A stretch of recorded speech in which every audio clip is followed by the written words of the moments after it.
What if it's not about finding the right words, but remembering how to listen? Beneath the surface, something ancient is always speaking. Some call it the earth, others the ancestors, or simply the medicine. When we quiet the noise, we remember. This voice was never separate from us.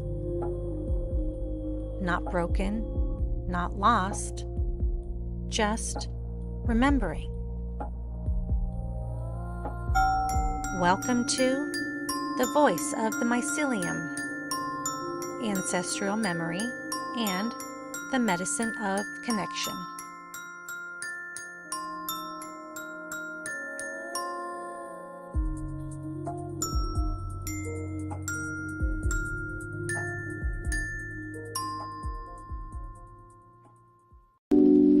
Tune in with the Galactic Spin Podcast and expand your view.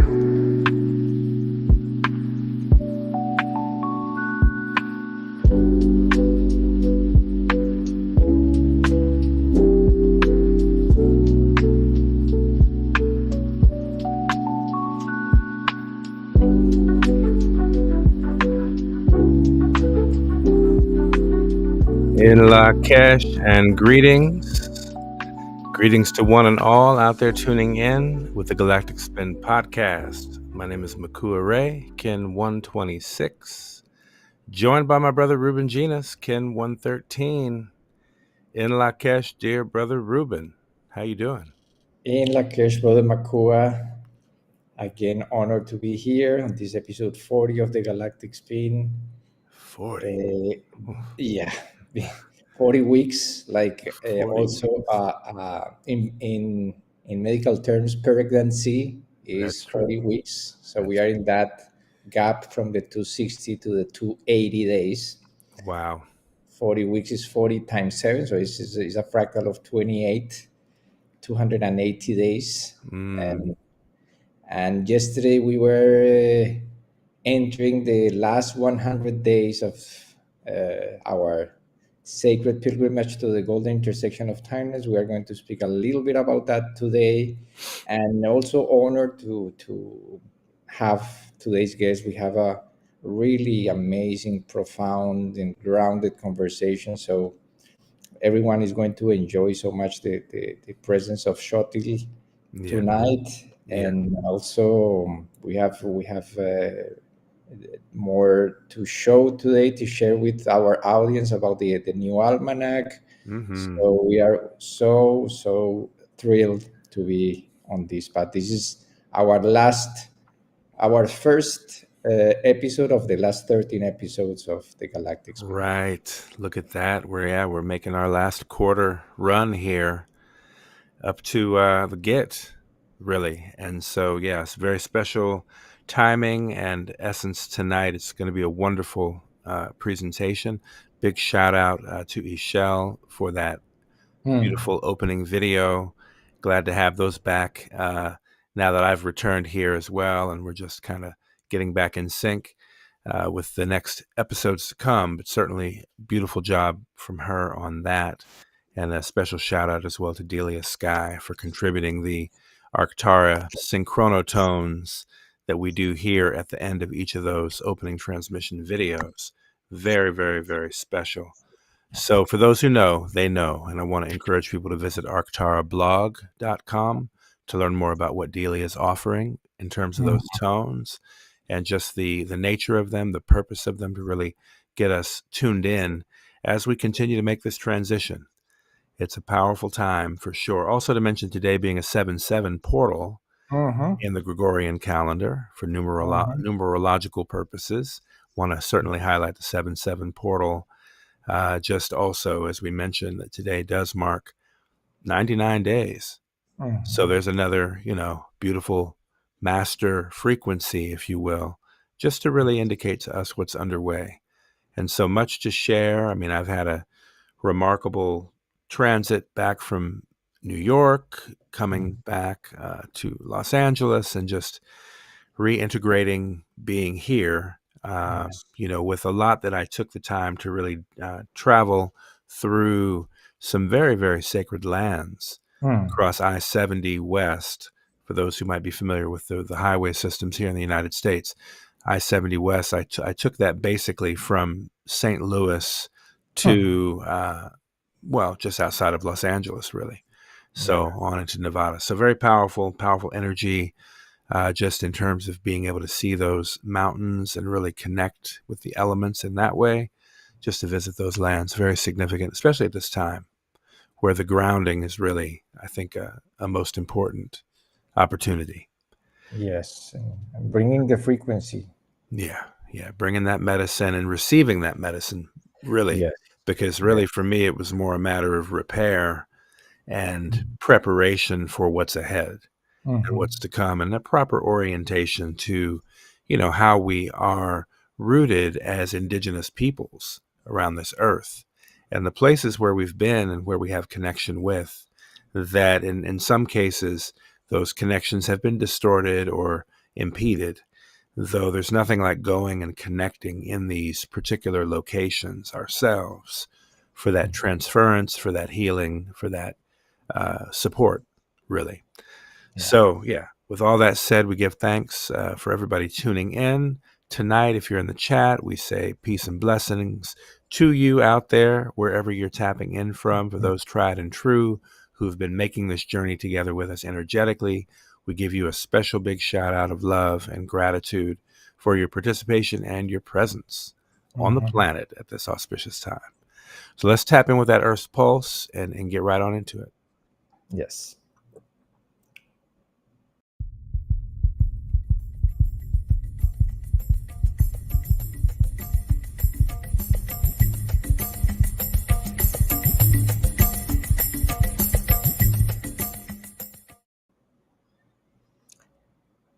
And there is nothing much in terms of cosmic news for this Heptat this week, but we picked up this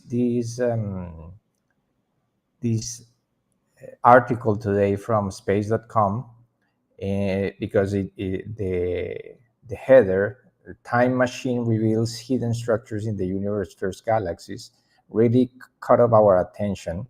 It says this is a major step towards understanding how galaxies like our Milky Way came to be.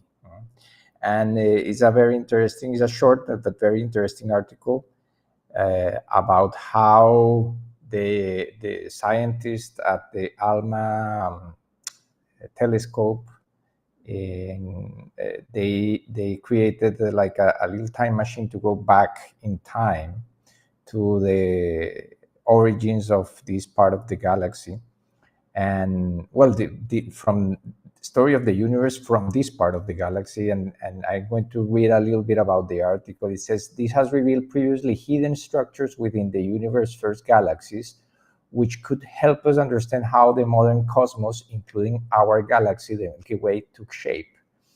The data was collected as part of the Crystal Survey resolved in star-forming galaxies with ALMA, which zoom into 39 typical star-forming galaxies in the infancy of the 13.8 billion year old universe.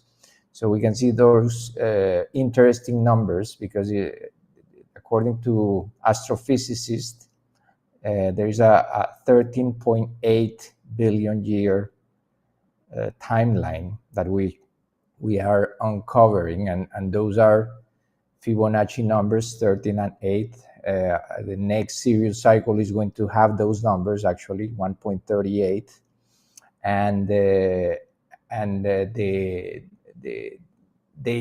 we can see here the fractality of the phi ratio kind of operating throughout all these layers of consciousness, no? From the macrocosm to the microcosm.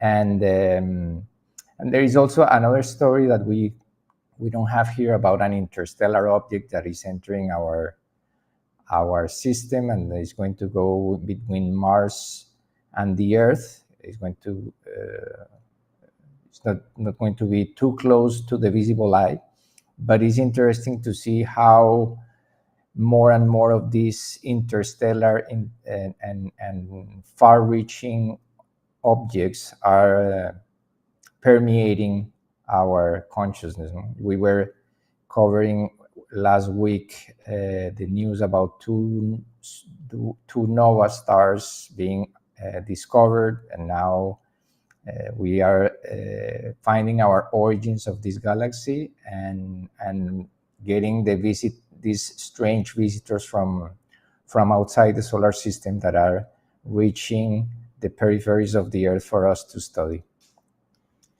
Lots of things clearly being revealed Yeah. at this time. Like it just, everything is coming up for review and for revelation, apparently.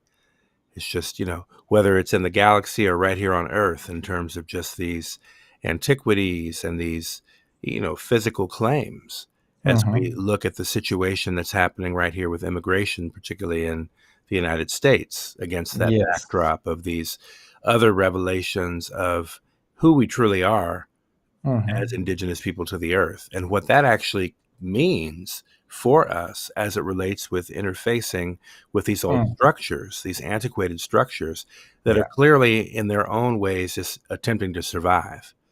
And, we can allow them to do what they do, while we go ahead and make certain assertions and position ourselves, I think, also in relationship with the multiple layers of what's being revealed at this time.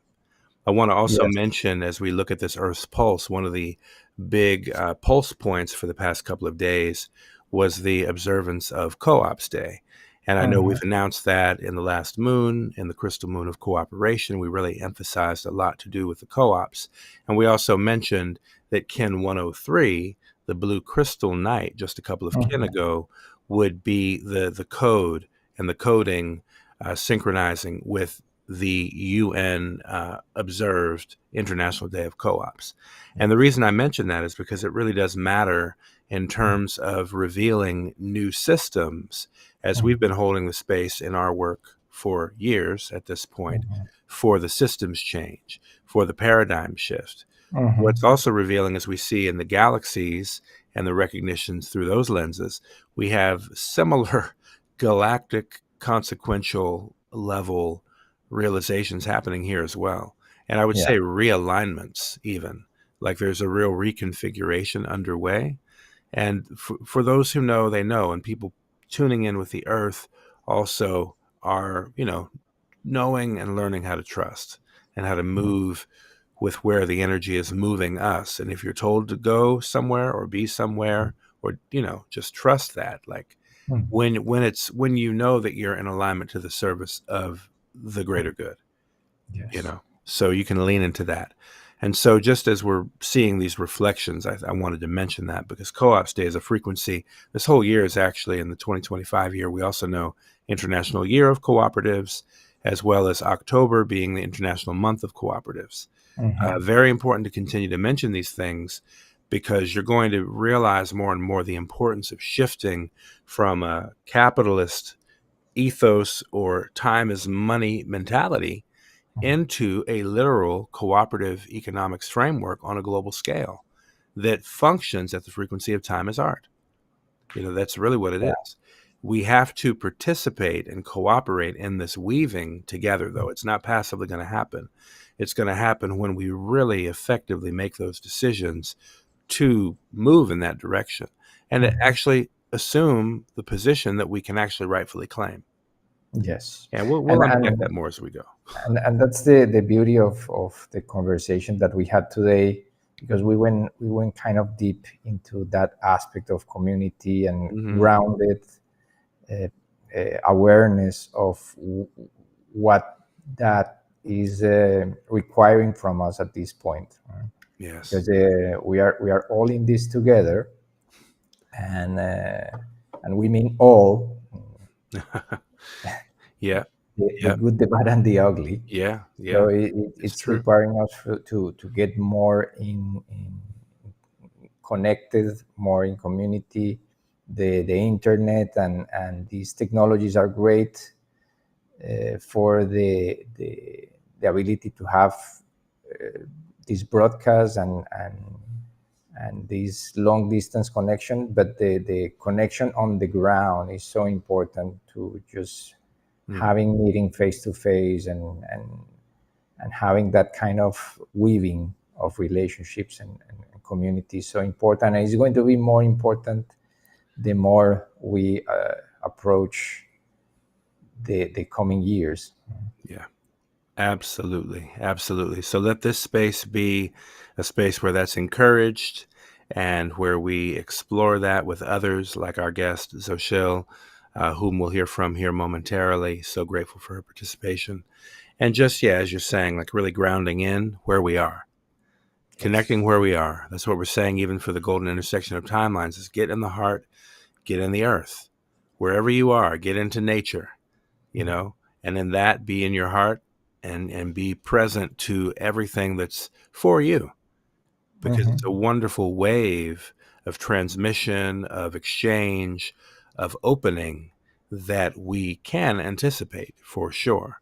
So, yeah, very, very exciting time. But let's continue to sink in and tune up as we make this journey. Yeah. And just wanted to note here that what people are seeing below the screens are the three coordinates for today.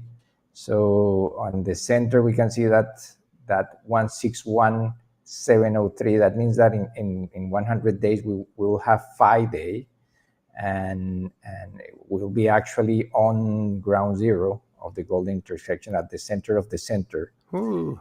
and in we celebration. Yes, and we can see how yesterday on the Maya vigesimal count was 13.0.12.13.0. So we are entering today's day one of the next cycle of 20, called Winal. So we want for people to, during the next 100 days, to become more and more familiar with these coordinates.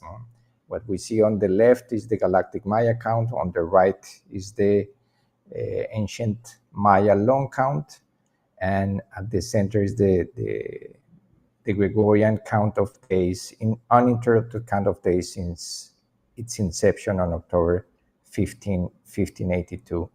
And so we are right there. We are in that area of resonance already of the golden ratio. And referred to as the Lillian count specifically. People know the name as well. Yeah, the Lillian count. Yeah, named after Augustus Lilius, who was one of the engineers of the Gregorian calendar.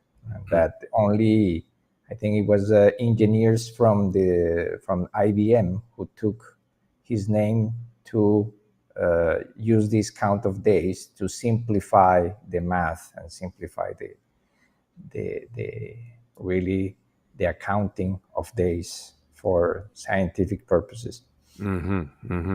I think it might come as quite a revelation to some of them who would be aware of the golden intersection or the golden ratio, mathematically speaking, but then to see the relationship that has across the counts, it's just, again, that's a part of really the mind-blowing aspect to this observance that we've been holding space for all this time.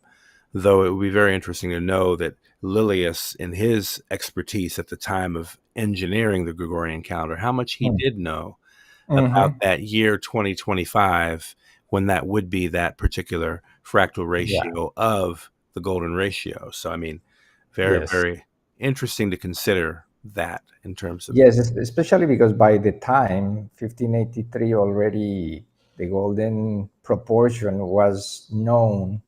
Since the Renaissance. Exactly. Widely known in Europe. Widely known, exactly. By that point, it would have already been instructing thinkers of the time at that point as well. So, yeah, always interesting to contemplate that. So let's sink in and tune up as we continue this journey together. Yes.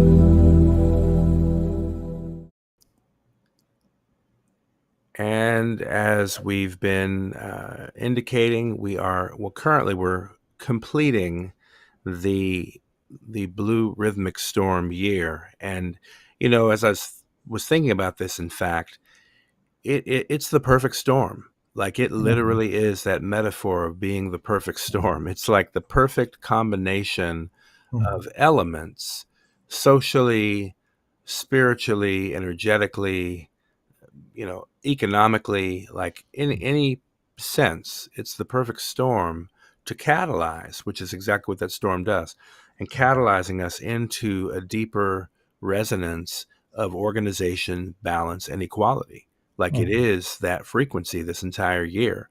So we're not through with this particular year yet either. So we really don't have any idea what may be around the corner over the next couple of heptats. So I just want to mention that as we kind of enter this space. I'm not really thinking of it as, oh, we're completing this year and suddenly it's just, a perfect completion. No, like it's hitting an even higher fever pitch as far as I can tell. It seems like it's building up to something, and it's really causing us to consider where we are in that buildup. We want to be very clear about where we are in that buildup, in that process, because the energy is teeming. It's very, very high. Yes, and it's worth also mentioning that we are basically in a 5-year window that started also in 2020. We all remember that year well, what happened. That it was the year of the blue lunar storm. So we are, these are the bookends of the last 5 years. It's 2 storm years, and it certainly has been a 5-year storm. And let's remember that also on the fractal count, like we mentioned on our last episode, next year, because it's the 39th year of the new dispensation of time, we are closing 3 cycles of 13 years. It will be equivalent to Kin 39, which is the blue cosmic storm. So it's a transformative time for sure, and we are all feeling it. Sometimes it requires a lot of energy, extra energy from us, and we have been called to self-generate that energy from the heart, from the purpose, from the love for life and for our place here on earth. And it's even though it's challenging at times, we certainly always feel that we have energy to do what needs to be done to keep going. Absolutely. And we complete this wave spell of a year, as we can see on the screen right here, as we're navigating that 13th moon, 13th 28-day cycle. To sum it up, yes, we are right now on week or Heptat 50 of these entire 52 Heptat cycle. For those who don't know, because we are becoming more and more familiar with the term Heptat, we are replacing it. We really need to shift our vocabulary. So instead of calendar, we need to speak about synchronometry instead of speaking about a week, which has the connotation of weakness. The weekend is the time of the week that we arrive tired from working the 1260, and we arrive to the last 2 days. So the Heptat is a more accurate word to describe. So we are in the 50th Heptat at the center. We have 2 Heptats to go. And it's certainly, like you mentioned, as 2 cycles of 7 days to start a new galactic year. We are now closing Moon 13, that is coded by King 104, the Yellow Cosmic Seed. So this entire moon, as we can see on the next slide, is it contains an interesting fractal, because yesterday, the July 6, King 104 was the closing of the human waste bill, 13-day human waste bill, but it was also a fractal of the entire year. So yesterday we certainly feel it, at least we felt it here. And the next 13 days, because we were today where the green square is kin 105, the 11th day of the 13th moon. For these next 13 days, we are going to navigate this entire coming year, because on the 1 kin 1 equals 1 moon fractal count, every one of the next 13 moons is going to be coded by this kin. So we are going to pay very special attention, because it is a little sneak peek of what's coming these next 13 days to what the next year may bring. That's the beauty of the fractal time compression, is that the energies can be scaled as 13 days, 13 heptats, 13 moons, 13 years, and we can get information or layers of meaning for each of those windows of time, the big ones and small ones. And this entire waste bill that we are starting today, the waste bill of the serpent, goes from kin 105 to kin 117, the red cosmic earth. So that's, as we can see on the diagram, we are entering tomorrow another intense period of 10 days called Galactic Activation Portals. It's 10 days of heightened energy. Let's remember that we have also 52 green squares in the 1320 matrix. Those are called Galactic Activation Portals, and they resemble the DNA weaving. And when we enter that central area of the Solkin, we are entering an area of transformation. Today also we start, as we can see on the right, the blue castle of burning. So we are entering the core of the 1320 matrix. Mm-hmm.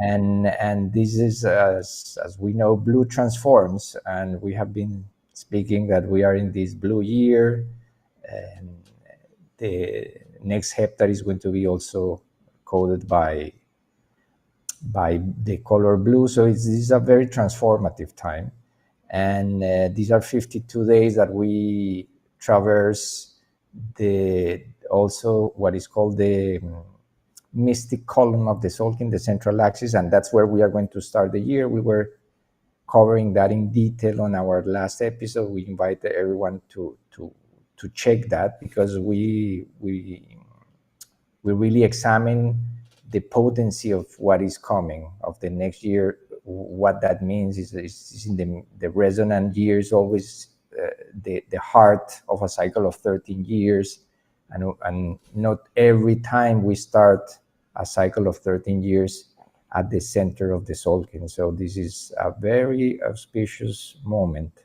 Mm-hmm. I wanted to mention as well, our brother Wanik Shabazz, Kin 86, teaches about the gap day runs, those 10-day gap day runs before and after the mystic column. And he refers to them as the past portal days, with the ones that we're about to enter tomorrow. So for this run of next 10 gap days in a row, it's an opportunity to look at our past. These are past portal days in the sense that we get to work on healing our relationship with our parents, actually. And it's a very deep meditation that he guides Ken through in his interpretation and presentation of the time science. I encourage people to check that out. And then also when they come to the other 10-day gap run on the other side, when you get over there to Kin 146 on that side of the mystic column, then you're going to enter the future portal run. Okay. So it's actually future forward.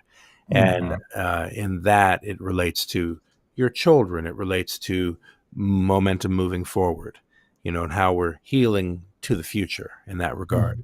Obviously I paraphrase. I would certainly encourage people to check Wanique out, and they can certainly find out more about him at his website, waniqueshabazz.com, because he does galactic signature readings, GPS readings, galactic purpose signature, and really gets people integrated with their code as one of the many kin around the world that do help people get a deeper appreciation for their code, for their galactic signatures. So, yeah, wanted to mention that, though, because that's a beautiful opportunity as we step into this past portal frequency. We want to really pay very close attention to those qualities of how we're holding the healing and the restoration with our parents, especially. Absolutely. And if we go to the next slide, we can see that, as we mentioned before, the next 13 days are going to resemble the coming 13 moons. So it's a 13-day cycle to pay special attention. And this is the 9th cycle of 13 days of the Tzolk'in Matrix.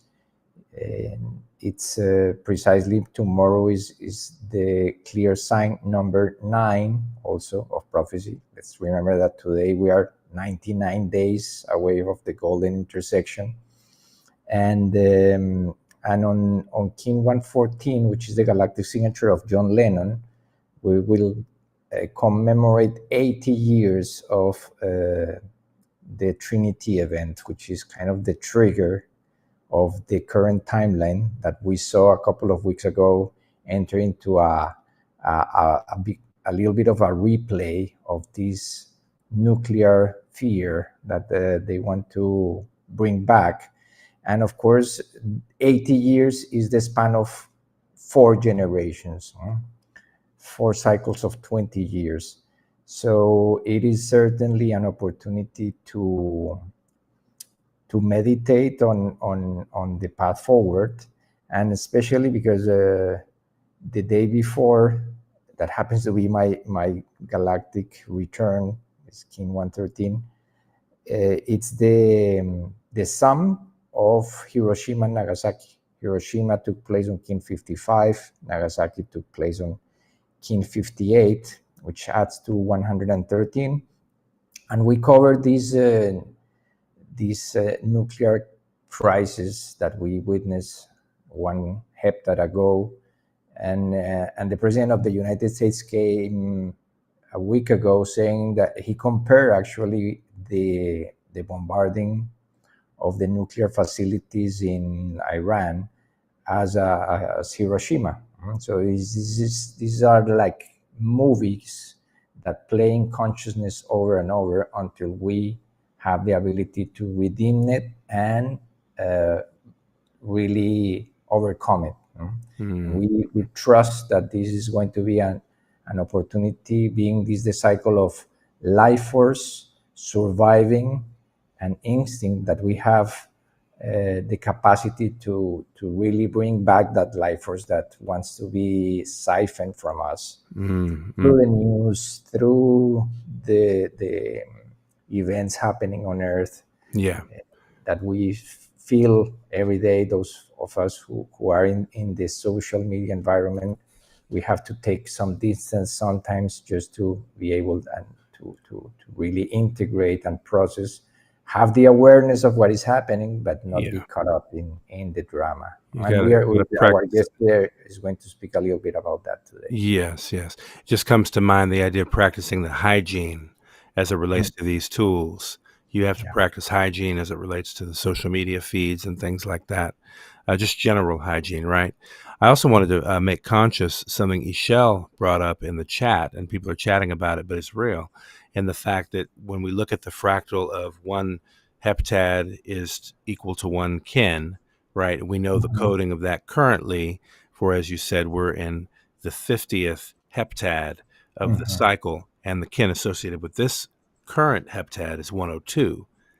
So interestingly enough, we have a repeat of yesterday's kin, or rather 2 days ago when we were on the co-ops day kin of the crystal night, coming back around in the next heptad. So that's a beautiful opportunity to revisit the very same frequency of co-ops day over the course of a heptad, literally. we're going to apply then from that fractal perspective. This just is a good example of how these codes interact and support each other and expand and contract, and they all work together. It's really beautiful. So just that there's a collective of people here making conscious in the live chat right now, that fractal overlay. Yeah, Because can we go back to that slide? Because I sure. got a little confused because for those who are new, what we see on the left side, and we are going to see also on the new almanac, is that every year we have 52 cycles of 7 days called heptats, and each of those cycles can be assigned a kin. So basically, in 1 year, we cover what is called a castle within the Solgina cycle of 52 units. And the unit for this heptat is kin 154. Is it spectral? Yeah, maybe I'm getting it confused. I guess I'm getting confused based on what I'm reading in the chat. And she says, I stand correct. That was last year. Okay. Yeah. Oh, last year. Well, yes. Last regardless, yes. No, that's the fractality, the fractal time compression. But nevertheless, next heptad, thank you for the correction on screen in real time live. It is 155. That is true. And so that means we're currently 154 if we're following that particular fractal frequency. Yes. What is interesting is that what we are closing right now is that blue castle that we're entering today, because these 52 weeks are corresponding to the 52 kin that goes from kin 105 to kin 156. That's 105 plus to 156. We have the 52 kin that corresponds to 4 wave spells of 13 days. And those are the ones that we are tracking on this new layer of fractality on the harmonic synchronometer. So basically, that means that next year will correspond to the next 52 castle, which is the yellow castle. So it's going to be a yellow year and a yellow castle. So it's a cycle of ripening, and we were speaking a little bit about that last year. So basically, we are wrapping up in the next 2 weeks the cycle that we are starting right now. That's a good way to reframe it. Absolutely. And let's remember that yesterday, also kin 104, we can see on the next slide, is it was a nested portal. So basically, the same. Well, this is the next year. So moon 1 is going to be the red magnetic serpent. So basically, everything that took place today is a little bit of what may bring the first moon of the year in themes, in energies, in the fact that it's our purpose to really connect with our life force and to bring that all that energy that we gather from this blue rhythmic storm year and apply it to the next year, so that we can start from a clean slate. And I think even more than just connect with it, if I'm being honest, I think it's a matter of taking control of it back. Because it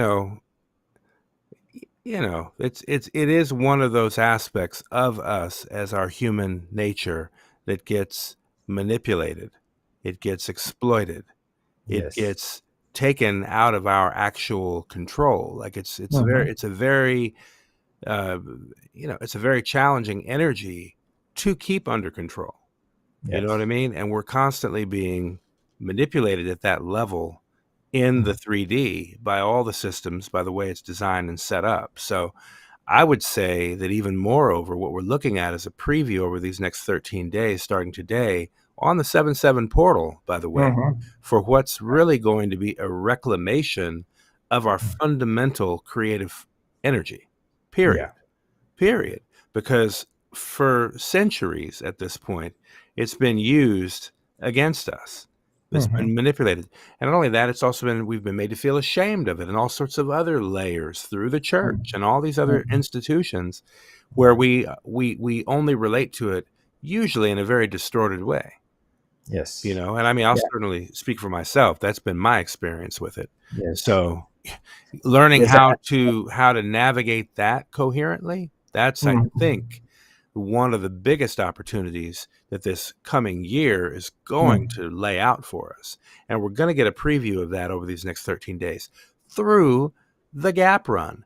So qualitatively, every moon, starting with the second moon of this coming year, through the planetary, the spectral moon is going to be a gap moon on top of that. So I'm just saying the amplification of the energy is coming into such a fashion and such a relationship with truth and the nature of the cosmos, where we're really getting reacclimated, reoriented, I believe, to our fundamental purpose in being, beyond what all these systems and these manipulations have tried to do by exploiting our energy all this time.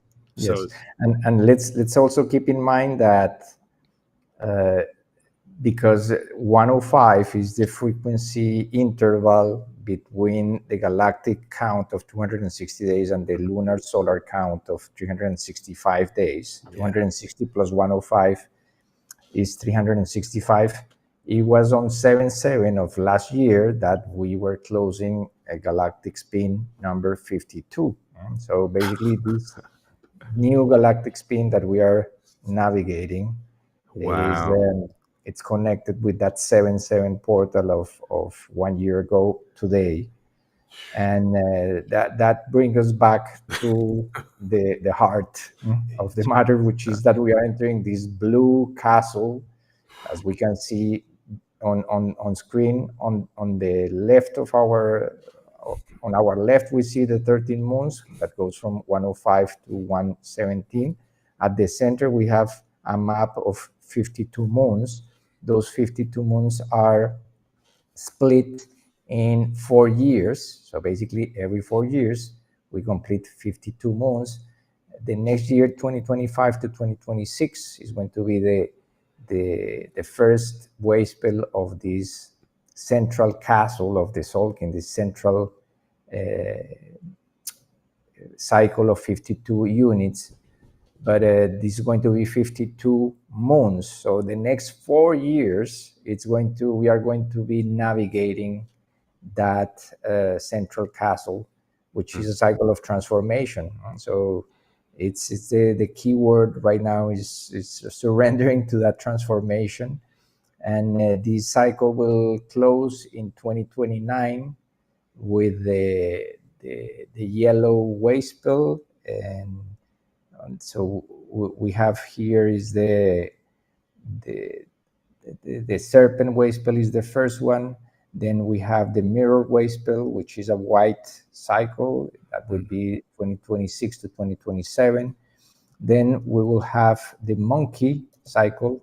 We will be at the heart of a 260 moon fractal matrix.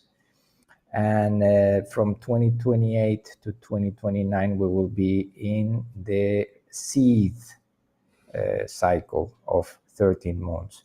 Wow. Again, this is based on the 20 tablets of the law of time. Yep. This fractal count was revealed in the year 1997 to map these cycles, these fractal cycles of 13 moons as 13 kin. That means that every 20 years, 20 cycles of 13 moons each, we close a matrix of 260 moons. And that's what we see on the right side of the screen, where we are within that 20-year cycle that started the first one, 1997 to 2017, and this second one from 2017 to 2037. So that's a little bit of brain massage, like Dr. Arway used to say, so that we can navigate the scales of transformation that we are going through.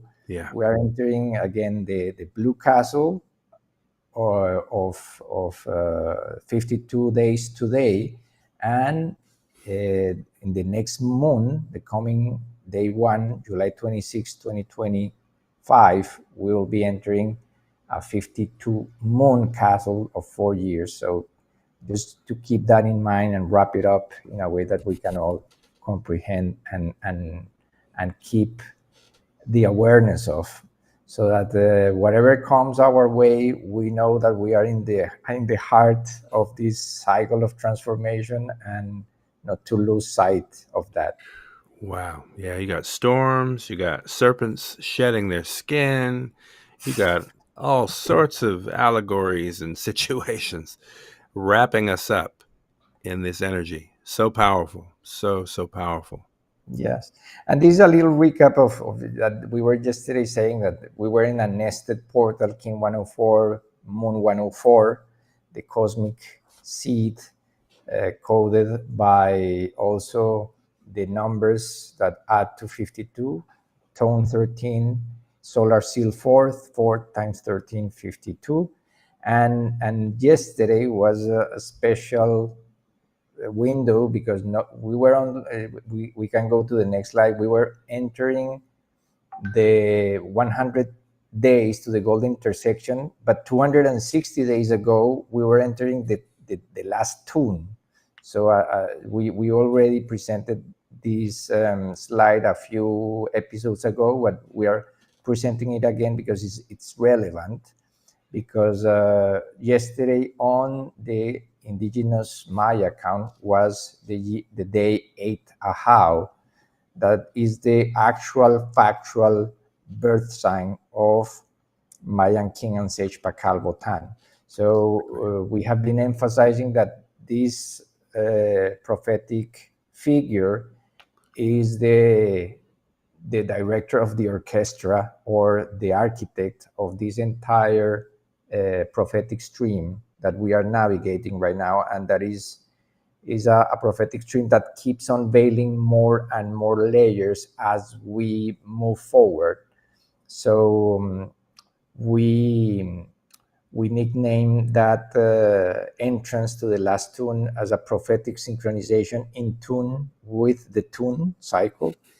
Last October 19, 2024, Vigesimal Maya long count 13.0.12.0.08 Ahau marked the entrance to the last tune cycle of 360 days, leading to the golden intersection of timeless. This passage was enshrined by another prophetic synchronization between the indigenous Maya and the galactic Maya counts. We can see how for the next iterations of this King 104, we remember that the current Pope is also, that's his galactic signature. And so we can go to the next slide, which has yesterday the milestone of 100 days to the golden intersection. We can see how on the long count was this marker that I was emphasizing before, 13.0.12.13.0. We completed, of course, 13 cycles of 20 days, or winals, that is leading us for today. And what is interesting is that the next, in 260 days, on the next slide, it's going to be his, not only his galactic return, but his solar return. He was born March 23rd, 603. And the synchronicity of this is uncanny, because on that same day, we will complete 1,423 years from his birth, 1,999 solkins from his arrival, of course, his birth. And this was a surprise for us, because this only happens every 52 years. But because of the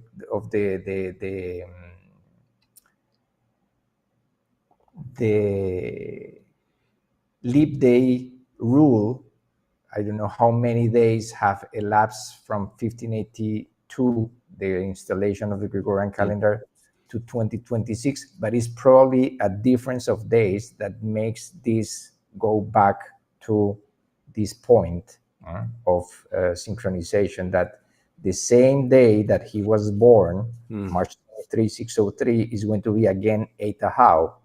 And that day was is important also because the Temple of Inscriptions was also dedicated on the day 9.13.0.0.0 Eta Hau, which was the closing of Katun 13 after the 9th Baktun in the year 692, March 16, I guess. So 9 years after the passing of Pakal. After the passing, exactly. Yeah. 9 years. 9 years. 9 years. We'll say that again. 9 years. And that day we will complete 1872 Solkins from that moment of inauguration of that temple of 9 levels, because the Temple of Inscription has 9 levels. A pyramid is the most important and funerary monument. 1872 reduces to 9 and 9. Yes, right, and it's a fractal of the same amount of days contained in the 13 Baktun cycle, because it's 13 times 144. So basically, in 260 days, we will complete in 13 cycles of 144 Solkins each from the dedication of the tomb, because there are 1,872,000 days to the 13 Baktun cycle of 13 Baktuns. Wow. So and 144,000 days to one of the Baktuns. Yes. Times 13, yes. Right? Okay. Yeah, right. This number 144 keeps just coming and coming. Let's remember that the golden intersection, we will be closing 31 cycles of 144 days from crossing the galactic synchronization portal. Those cycles are named the cycles of the return of sacred power. And even though Jose only mapped them until 2013, we just extended that frequency of cycles just to see what they will revealing, and they have been really unpacking a lot of new comprehension and layers of depth with of this science, because it's as we mentioned before, it's the only number on the Fibonacci sequence that is a square number. So that makes it 12 times 12. Yeah. So that makes it unique in its nature, and this, as we can see on the long count, this coming iteration of the cosmic seed is going to be long count marker 13.0.13.8.0. So that means that those are Fibonacci numbers too on the long count, 13.8. We're speaking about the 13.8 billion years of the history of this universe. Yeah. And on the next slide, we can see how these connect on a fractal scale with the story of this prophetic figure. If you can maybe read this one. Sure. You have more profound voice than me. No. Okay. The illustration says, Votan, the greatest magician of ancient Mexico. And this illustration is speaking to the 104,000 year diameter Galactic Mind 108X chronocosmic viewing lens. And the quote from Dr. Arguelles says, Pakal Votan represents a very, very high level of enlightened being, and the word being is almost too concrete. We are dealing much more with a form of continuing consciousness which is able to maintain itself through a very special type of samadhi. Because of the knowledge of the fractal orders of time, this samadhi can last as long as 104,000 years. This is the definition of this mind, which we refer to as Pakal Votan, the mind of 104,000 years. As we mentioned, 104 is the cosmic number of Arcturus. Yes. So it can be no coincidence that the unified cosmic time of October 14th, 2025 is 104. Yes. That's I mean, just in the connectivity of it all, the weaving of it all. It's beautiful. It's beautiful. It's beautiful. It's elegant. It's beyond words, really. And again, back to that factor of the number 9, the 9 years between the death of Pakal and the dedication of the Temple of Inscriptions by his son. So what level of awareness did his son function at to even have the...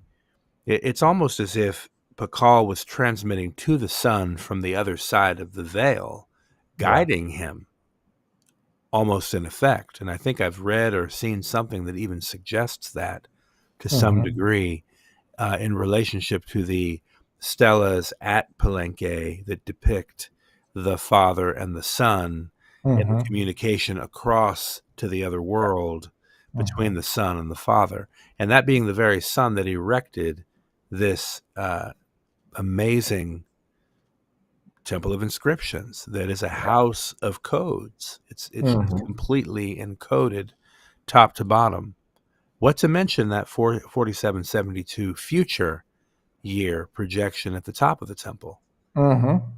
So I mean, it's just exquisite to watch it unravel and reveal itself in terms of the beauty of the numbers and the codes and the fractal time compression that it contains.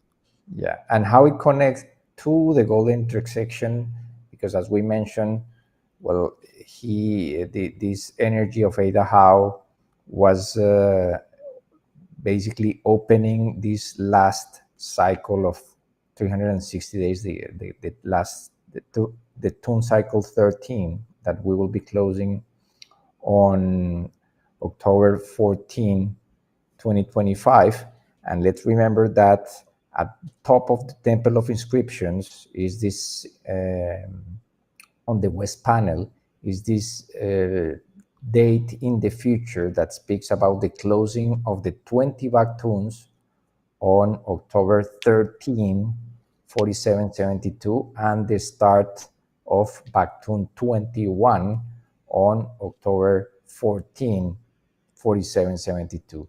So basically, the past, present, and future connection just keeps revealing more and more with more clarity, and we will be there to honor that. And we this is a moment also to invite everyone just to start consulting with their heart if they are called to be there. This is an open call for anyone that really feels that this is an important place to be for that golden intersection moment, and that if you can make it, we will make sure that we have all a magnificent experience there, and that we honor and care for this legacy in the company of the elders of the land, who are the guardians of the land, and that we celebrate also the beauty and harmony that is embedded in this date with the local community. So we will be at the end of the broadcast, give again the information to be in Palenque, but certainly it's a once in a lifetime opportunity to live, and we will be there to witness whatever happens. It will be in perfect order, and whoever feels the call is also in perfect order. Completely. I put a link to it. Get Palenque, enter the portal, join the resonance. If you are called and compelled to join us in Palenque, then certainly do so. Wherever you may be those days, get into nature, get into the earth, get into the heart. That's really what we're saying, wherever you're going to be. And if you are compelled to join us in Palenque, certainly we look forward to seeing you there as well. And wherever you are, we will also be connecting because it's all connected. And that's really the whole point of it all right now. With that, and without further ado, I think it's time we go ahead and shift gears into this incredible conversation we have with our sister Xóchitl Ashe, our special guest this evening on tonight's broadcast. So thank you, Rubén, for those amazing slides and just the review of getting us really synced in, tuned up, as we can now be really present with this amazing medicine that our dear sister is going to share with us. Okay. We're going to ground. We went galactic, and now we are going to ground with her presence. Absolutely. So we give great thanks, for sure.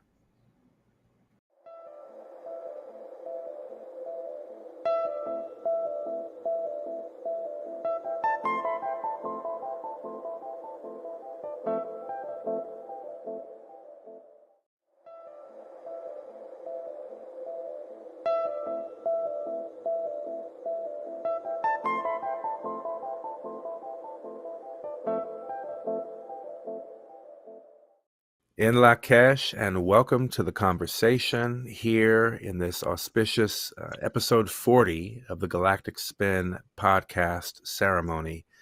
And what an amazing moment this brings us to with our very, very special guest, Xóchitl Ashe, Kin 84, showing up on the scene in frequency and resonance. Holding this amazing space that you hold. And we're really honored to have you in this conversation today, because over the past several episodes, we've been building up the field of resonance as we approach what's referred to as the golden intersection of timelines. And that's this coming October. Those are dates this October where the traditional Mayan calendar and the other factors held by the indigenous are coming in a way to course correct the Gregorian calendar, along with other timing factors that are just a part of this synchrony and this symphony of resonance, of higher harmony. And it's evidenced through the numbers. And so we're set ourselves, Rubén and I, to this effort to hold ceremonial space since October 7th of last year. And so we continue every 7 days, and this is episode 40 in that process. So we're truly honored again to be here with you at this time in the timing. We've just completed 3 sets of 13 episodes. So this is number 1 of the 4th set of 13 episodes, just to give a frame or a context. So thank you, thank you, thank you. Ah, my pleasure. I'm so happy. This is a reunion, really. Even though, Ruben, I feel like we've met before. It's like you seem so familiar to me. But we go way back, and we were remembering that the last time we saw each other was right before 2012. So I think it's all aligned, as we know, and we forget, and then we remember, right? Like it's all aligned. And I'm so excited to be here because I think it's a time to hold counsel. It's a time to hold counsel with those of us that are and have been walking this path of remembering, walking this path of unification once again with the wisdom of the earth. And so I'm really happy to be here to talk about not just what I've learned through my journey, but also what I'm learning as I feel when I chose to come back to Los Angeles. I was already living in Mexico again, and I chose to come back to Los Angeles. It was a call, and I, you know, didn't know like why, what, like I had to evacuate from fires, right? And then like what we spoke about, like, wow, like LA is so intense right now with what's happening with immigration and ICE and yet I I rise to the understanding that it's like there is a reason that I'm here right now, and perhaps that reason as it's unfolding, right? Like I don't have all the pieces, but I think that reason is really to anchor the vision of what is possible, to anchor the vision of a new world that I know is coming, even though everything is around us, like the media, politics, it wants to say that what we are approaching is a dystopian future. Hmm. And I feel in my heart that it cannot be that way. It cannot be that way. And so I hold that vision here at the epicenter of, the Los Angeles, Hollywood. They produce the fantasies, right? Whether it's for healing or whether it's for distraction. And I'm really here to hold the vision of clarity right now. So that's my prayer. Wow. Well, as one who is in Los Angeles as well, along with our family, Ishel, and our children, we hold that vision with you because obviously we know we're contending with some pretty incredible forces at this time that are doing everything they can do to dissuade and discourage and somehow, tear apart the steps that have been made all this time. So, and I also hold with you that that cannot happen and it won't happen, Hmm. you know, Hmm. not on our watch. I feel like we're here now. We know enough now together, that we can find the ways to unite, to join forces, and to stand in that strength and that unity and that harmony. And I would like to ask you along those lines, what does it mean to you when we talk about protecting the sacred? Because I feel like we hear that theme. I know I've been hearing that theme for several years. Mm-hmm. And then when we come up against a scenario like the one we're facing here in Turtle Island, in this Hmm. United States of America, under the circumstances, what does that look like? How do we Hmm. apply that medicine to this moment that we're experiencing? I'd love to know your thoughts about that. Hmm. Thank you for asking that. I always go back to my like the foundational teachings. So one of the things that I've learned to do for myself, and then I believe I've developed this to be an effective teacher, right? Because uh I I like what I like is gives me insight to like, oh, okay, if I like to learn in this way, then I'm gonna teach in this way too, right? So what I've always appreciated has been teachers that can take not necessarily complicated, but definitely um, just deep spiritual teachings, and they can translate them to make them simple and practical, right? Like I've always loved that, and so I had through my journey as a teacher, I've become a translator of like these concepts that for some people they might be too big or too deep, and I like to just look at them and then like play with them as if I could explain them to a kindergartner that's also tapped in, right? Because I think ultimately that's who we are as children who are tapped in, right? That like we're adulting hard, but we also maintain our childlike spirit. But to get back to that, of all of the indigenous wisdom that I've learned throughout my years, I've realized that what our ancestors have asked us to do is enter three portals. And if we enter them, um, and we can either enter them simultaneously or we can enter them at different times in our lives. And you'll see that these three portals can be like how humans evolve. So they can be evolutionary portals. So what I mean by that is like sometimes we enter those portals like in our 20s when we become adults, right? Like the first portal. And then the second portal, sometimes we enter them when we become parents, or we have to take care of others. And then the third portal, usually enter when we gain a lot of wisdom. But sometimes we enter them simultaneously. So these three portals are belonging to ourselves, belonging to each other, and belonging to the earth. And these portals are important because sometimes we can, I don't, let's see, there's a better word than mastery. We can have mastery or we can have excellence in one portal, but then not so much in another, right? Like, for example, through our journey, we might have really learned to love ourselves. And yet our relationships with others are still having, like, we're having hard time with relationship, right? So that's the portal of belonging to others. And sometimes we are not connected spiritually to anything.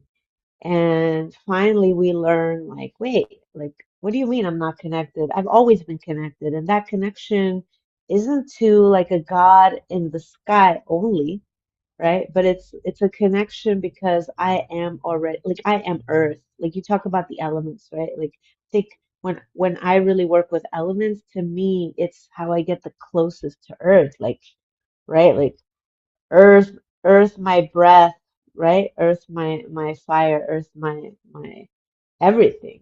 Water, all of the elements live within me. So then it's the belonging. So when you ask the question of like how do we protect the sacred, right? So I'm coming back. I didn't go too far away. Really is like, how do we protect these three portals? Like, how do we protect and not get distracted from belonging to ourselves? You know, every time, I mean, I wrote a post that like after the fires, I watched Netflix like for 3 full days because it was traumatizing, the fires. Like every single person that I know in LA had at least one friend or more that completely lost everything. And if you are somebody that loves animals and the environment as much as I do, like that was devastating and heartbreaking. So many trees, so many animals also lost their lives, right? So we we belong to ourselves, but then there's so much distraction. And I remember like I was like, why did I come back to LA? This is crazy. Because I felt like the fires were like a knock on the door, like, hey, the world is shifting. And it's like if you didn't realize it before, here it is, knocking on your door, right? And so I had to remember after like I binge watched all these, I don't even remember what I watched, to tell you the truth. But it was like the third day I was like, okay, come back. Like I was born for this.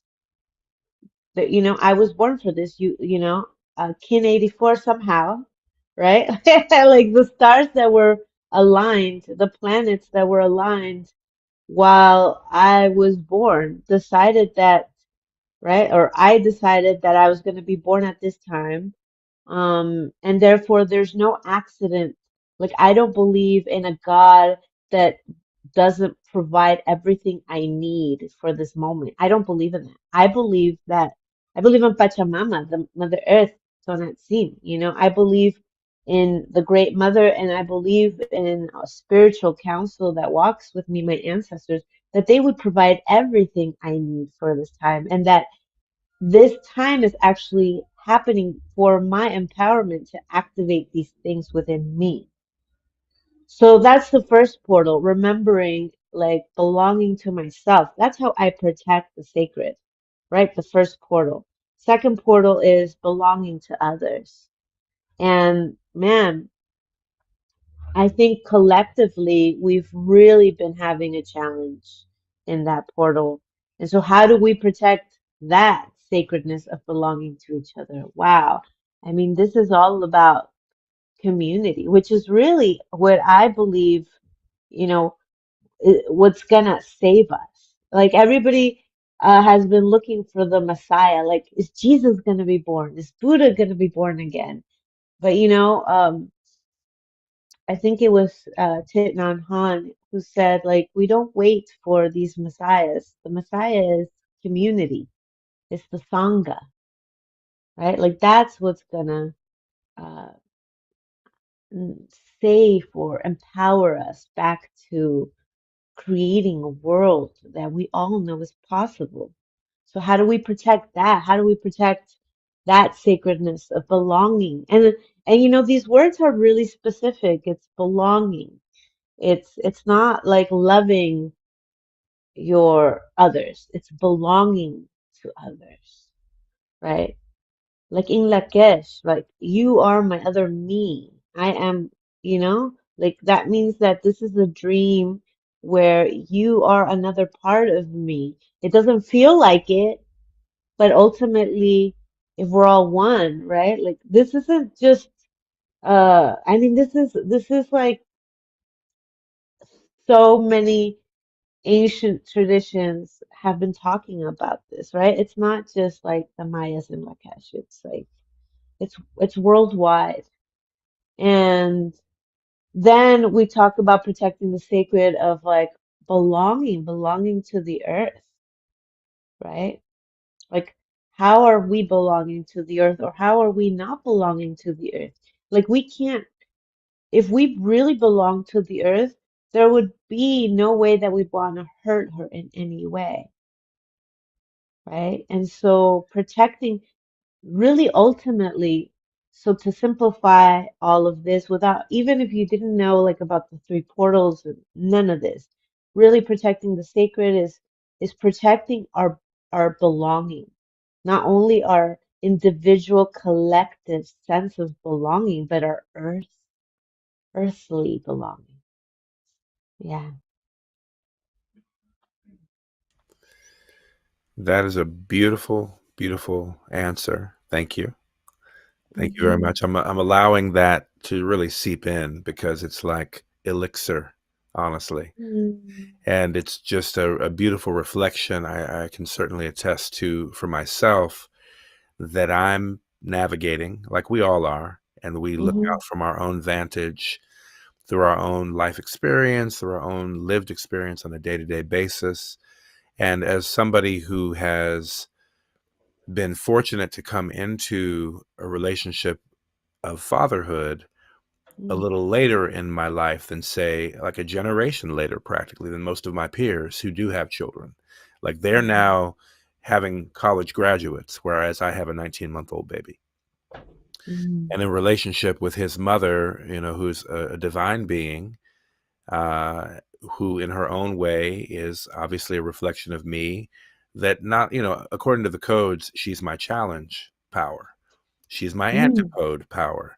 So Hmm. she proves that regularly, and I hers also, because that's the way it works. It's not just a one-way street in that sense. Though we challenge each other, and it's not always pretty, and it's not always warm and harmonious. You know, and I'll say that I'll accept the responsibility for those aspects that I contribute to the dissonance through my own Hmm. lived experience, or what brings me to this now moment. And though at the same time, with the wisdom you're sharing, I take heart in knowing that we are all seeking belonging, whether Hmm. it's truly to the self, which, and I imagine with all things, there can be the sort of the flip side of the coin of belonging to myself, but then is that in balance with the other portals? Where do I find or strike that balance? Because being a guy who, for nearly 5 decades, was belonging to self, at least Hmm. a trajectory of a human soul in this lifetime, you know, moving into belonging to others like a family or others like my Hmm. children now, that's a new edge for me to Hmm. navigate, and I'm very, I suppose, situated in belonging to the self, though learning to create the space in my heart, in my consciousness, in my uh my thought life, how I'm navigating, and perceiving, right, in that reality, that's a bit of a learning curve here for me, admittedly. And then what to say about the fact that we have the portal with the earth? I mean, and that's the ultimate portal to a degree. Like, it seems like that's the collective big one, obviously, on which we Mhm. all depend, whether we're conscious of it or not. So coming around to that as well, and dancing with all three is such an invitation. But I love Mhm. how you present it, because I can really see myself, I can see the others, and I can see and feel the earth in that framing, which we all share in common. There's something completely Mhm. accessible and universal about that and the way that you present that. So I just wanted to reflect that back to you, because Mhm. it's definitely landing for me sort of in real time in very personal ways. And so I'm very appreciative of that response. Mhm. I'd love to invite Rubén if you have any reflections, anything you'd like to offer at the moment. Yeah, thank you so much, and so honored to hear this exchange, because it's very authentic and very vulnerable, and I love the the fact that we are not in spirituality we are tending to kind of colorize or idealize everything and not look at the shadow side, and I think that and feel that this is really an opportunity for us to really go deeper and to, well, we have been saying that this journey to the golden intersection is a journey going within. Really, this is besides beyond all the calendrical alignments and the beautiful harmonics and mathematics of it. It's really an opportunity to reflect on our role to play at this time on Earth. That there is so much convolution and so much trauma. And speaking about that, and knowing that Xóchitl works with people to heal that trauma, and especially with world leaders or business leaders. What is your experience of having to go through that process with them, and have you seen these transformations in making them leaders for that greater community, for the humanity and for the earth? What can you tell us a little bit about that experience of your work and your service here on earth? Mhm. Mm. Yeah. Well, one thing I noticed, right? Like I like to look at like patterns and similarities. Like um somebody that, like you said, like world leaders, right? Like somebody that I work with that um like another word would be like high performer, right? Like somebody that's performing at a high level, that's taking on like a big life, right? Compared to, for example, somebody who maybe is not playing so big, right? And wants to play bigger. Um, no matter where we are in life, whether it's like financial success, because success means different to different people, right?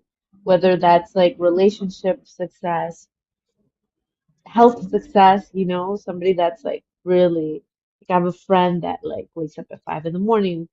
I mean, she works out, like her body is like a temple, right?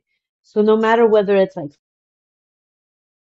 physical health or um, love, relationships, or financial success, no matter where we are in that, one thing that we're all dealing with uh, again and again and again is this sense of not enoughness. Like I'm not enough. Like the wound of not enough, right? And um, one of the wounds that nobody ever talks about, and through my work, I've given it a name, which is the wound of self-reflection. The wound of not self-reflection, I'm sorry, self-perception, the wound of self-perception. And what I saw is that, a lot of people will work on the not enoughness, but the wound of self-perception is really sneaky because it's it's a wound that a lot of us carry, whether we are, struggling or whether we've succeeded, um, like in the ways that we've wanted to succeed, but we're still dealing with struggle because no matter where we are, we're going to deal with some struggle. Um, and this wound of self-perception shows up like this. It's our inability to see how powerful we are, right? It's like this wound is an ancestral burden, which means that it's beyond just what happened to us in this lifetime. It is a wound that keeps jumping from one generation to another due to a lot of the things that our ancestors have had to deal with. Ultimately, one of the big ones, because a lot, all humans in some way are colonized, have experienced colonization. Even our European brothers and sisters, my partner is going back, he flies to tonight, and his ancestors are from Ireland, right? Like completely colonized. I mean, the pagan traditions, they were taken um, from people. People were oppressed. So in some way, all of us at some point were colonized, and we've had to experience. Our ancestors had to experience this separation from how divine Earth is, and therefore how divine we are, right? And so the wound of self-perception, not only is it an ancestral burden, right? But it's also like if you grew up with parents who were also, burdened or traumatized, like they didn't have the capacity to really see you as that divine being. They were just like, man, now I have another mouth to feed. Like, what am I going to do? How am I going to survive? Or, you know, who knows if how they were able to really show up for you. But if you weren't really seen as a divine being from the very beginning, it is very hard for us to see ourselves in that way. And so this wound of self-perception, I believe, is one that we're all in the midst of healing right now, right? Like we are in the midst of recognizing who we really are.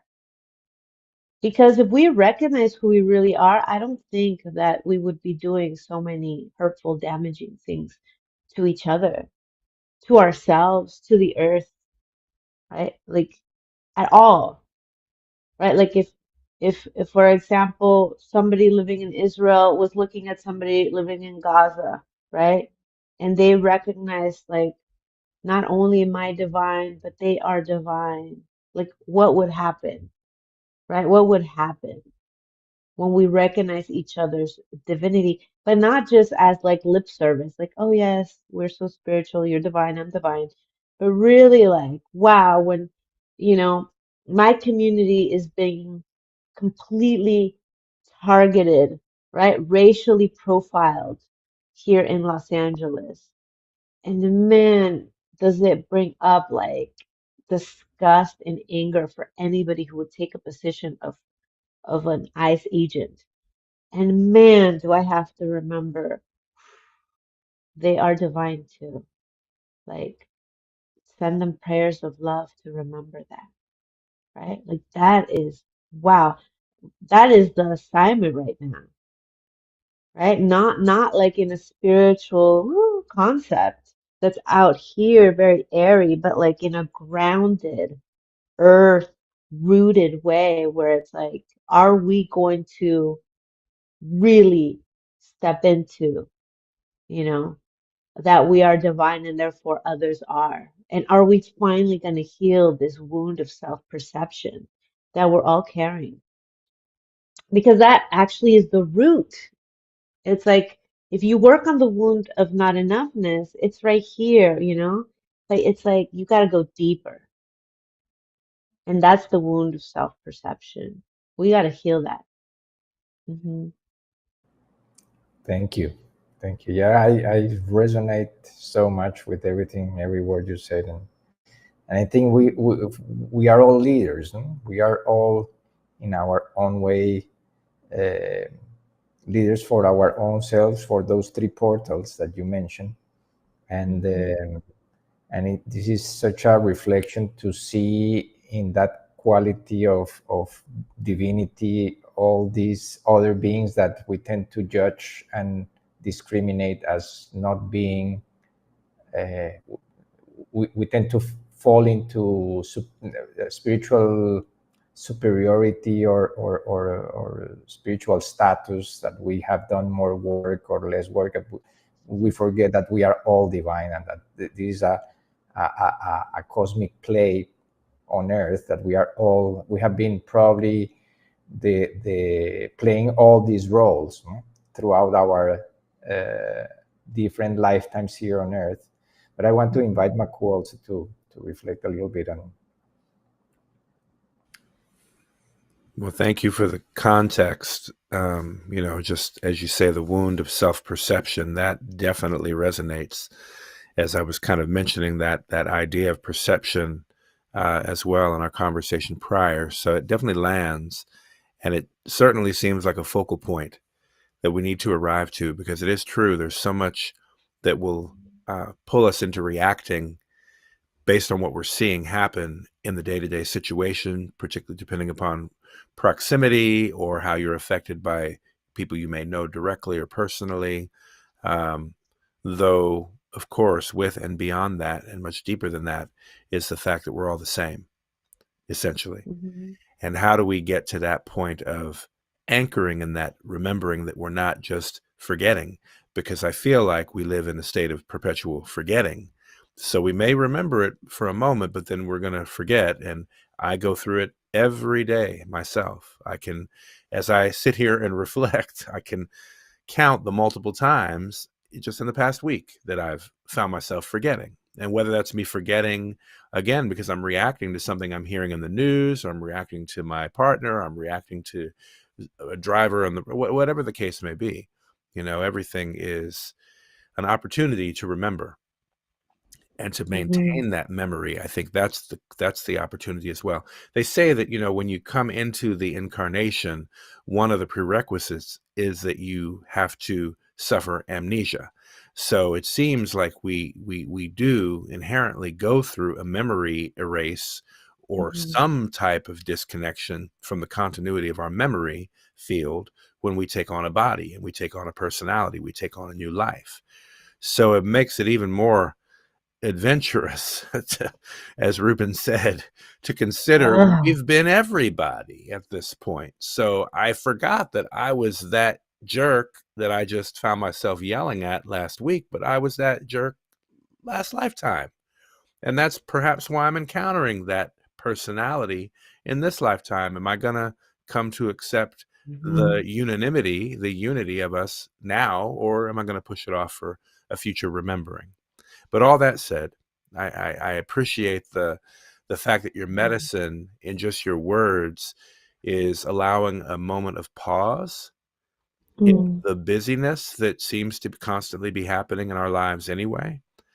Just to take this moment now, and I know others who are going to experience this as they are receiving this transmission in real time will also experience that pause and that allowing of the vibration to kind of come down in a grounded way while maintaining a high vibrational frequency, yet it's landing. And I think that's also what's happening at this time, is there's a bit of a grounding of this otherwise beyond the body spiritual charge that is actually getting grounded now. I mean, it's happening. I certainly can feel it myself, even as we talk. There is a coming back together, a mending of sorts happening where, and I think Jose Arguelles describes it when he talks about these particular cycles, these 144-day cycles, which are part of that process coming up this October as well, where we fulfill 32 of these 144-day cycles specifically since the year 2013. Now, what's interesting is that these are called return of sacred power cycles. And as you're speaking, what I'm also getting a feeling for is that return of sacred power is that remembering, and it's being able to sit with that memory long enough that we don't forget. And that's, I think, the biggest challenge is like, okay, because we know it's a matter of the continuity of our memory. How can we sit with these truths long enough that we don't forget again? Like, in other words, we don't go through those little amnesias that we do on a daily basis. Maybe I go to sleep and I forget I wake up. They call the sleep a little death. How is that any different from taking on a new body when I'm made to forget? So one of the bigger opportunities seems to have community where we can anchor in the remembering, and where in doing so, we're honoring ourselves, we're honoring the others, and we're honoring the portal of the earth, because we're actually anchoring in the remembering. And so that's, I give great thanks for your reflections, because all of us on some level, we are high performing people in our own ways. And by that, maybe I'll substitute the word just to say we're very busy and occupied with a variety of responsibilities that require us to perform at a high velocity regularly. Whether we're doing so well or not so well, we're doing a lot. And what we could really afford to give ourselves is the pause. And we've spoken about this in some of the prior episodes as well, how sacred the pause is. And so I feel like what you're reflecting is a very similar spaciousness and groundedness to remember. We'd like to talk with you a bit then about the plant medicines. And as we had identified today's episode, really speaking to the connection that we see reflected in the mycelial network, and how this, I would say, wave of people beginning to experience the psilocybin and the mushroom medicine as a method to reconnect and to find their connection back with the earth, maybe within themselves, maybe in the relational field with others. And I would just love to learn from you and your experience of being somebody who's been administering this medicine, holding and walking with the sacred medicine, to share with us a bit about what the medicine has shown you, the things that you are able to share, because I also realize medicine is also very sacred, sacrosanct, and personal experience. So if there are some things of a universal nature that the medicine has taught you or shown you that we can really appreciate and look at applying, and then also how do we name the medicine in the traditional language? Because I know I refer to it as mushroom or psilocybin, but I also know there's other vibrational tones and rhythms within which it's identified. Yeah. So one of the ways that one of the important languages or dialects in Mexico, is Nahuatl. And there's many different ways that this medicine is called. I don't want to like mispronounce, so I will in Mazatec, right? So I always like to teach it in Nahuatl, because Nahuatl was spoken in a bigger area of what is Mexico. And let's remember that Mexico was also California, Texas. Like, our concept of Mexico is not what it was before. It's actually a bigger territory, right? One of the biggest indigenous communities were the Mexica, which is actually they're not the Aztec. That is not a proper name. Really, they were Mexica, right? And so the Mexicas spoke one of the many, they were multilingual. Many indigenous people are multilingual. They don't just have one dialect. They have many indigenous languages. But the main language that was used in this territory of the earth, this area of the earth, was Nahuatl. And I really love the word for the sacred medicine, the mushrooms, and now because it's Teo, Teo, Teo, which means God, right? The divine. Nanacatl, Teonanácatl. And Teo and Nanacatl means flesh or meat, right? So I love this word because I mean I cook, non-medicinal mushrooms, but they are medicinal. But like I'll make some shiitake mushrooms with garlic, and I love the texture because it's kind of meaty, right? So Teonanácatl means um, meat or flesh of God, right? And God as divine, right? The Ometeo, the both feminine, masculine, and everything, right? And I mean, I don't think there's a better word for it. It's like, when we consume this beautiful medicine, it's like we're consuming something so divine, that we're bringing into ourselves, and it reminds us of our divinity too. Um, I the way that I see these medicines, I specifically work with mushrooms. I've worked with mushrooms for a long time, but just yesterday I was talking to a new friend who had gone to Mexico and had gone to the desert of Wirikuta to eat jicuri. Jicuri is a Wixárika word for peyote. And I actually got initiated when I was 16. The medicine that I was initiated with was peyote, it was jicuri. And so I have a relationship with not just the mushroom spirit, but with jicuri. And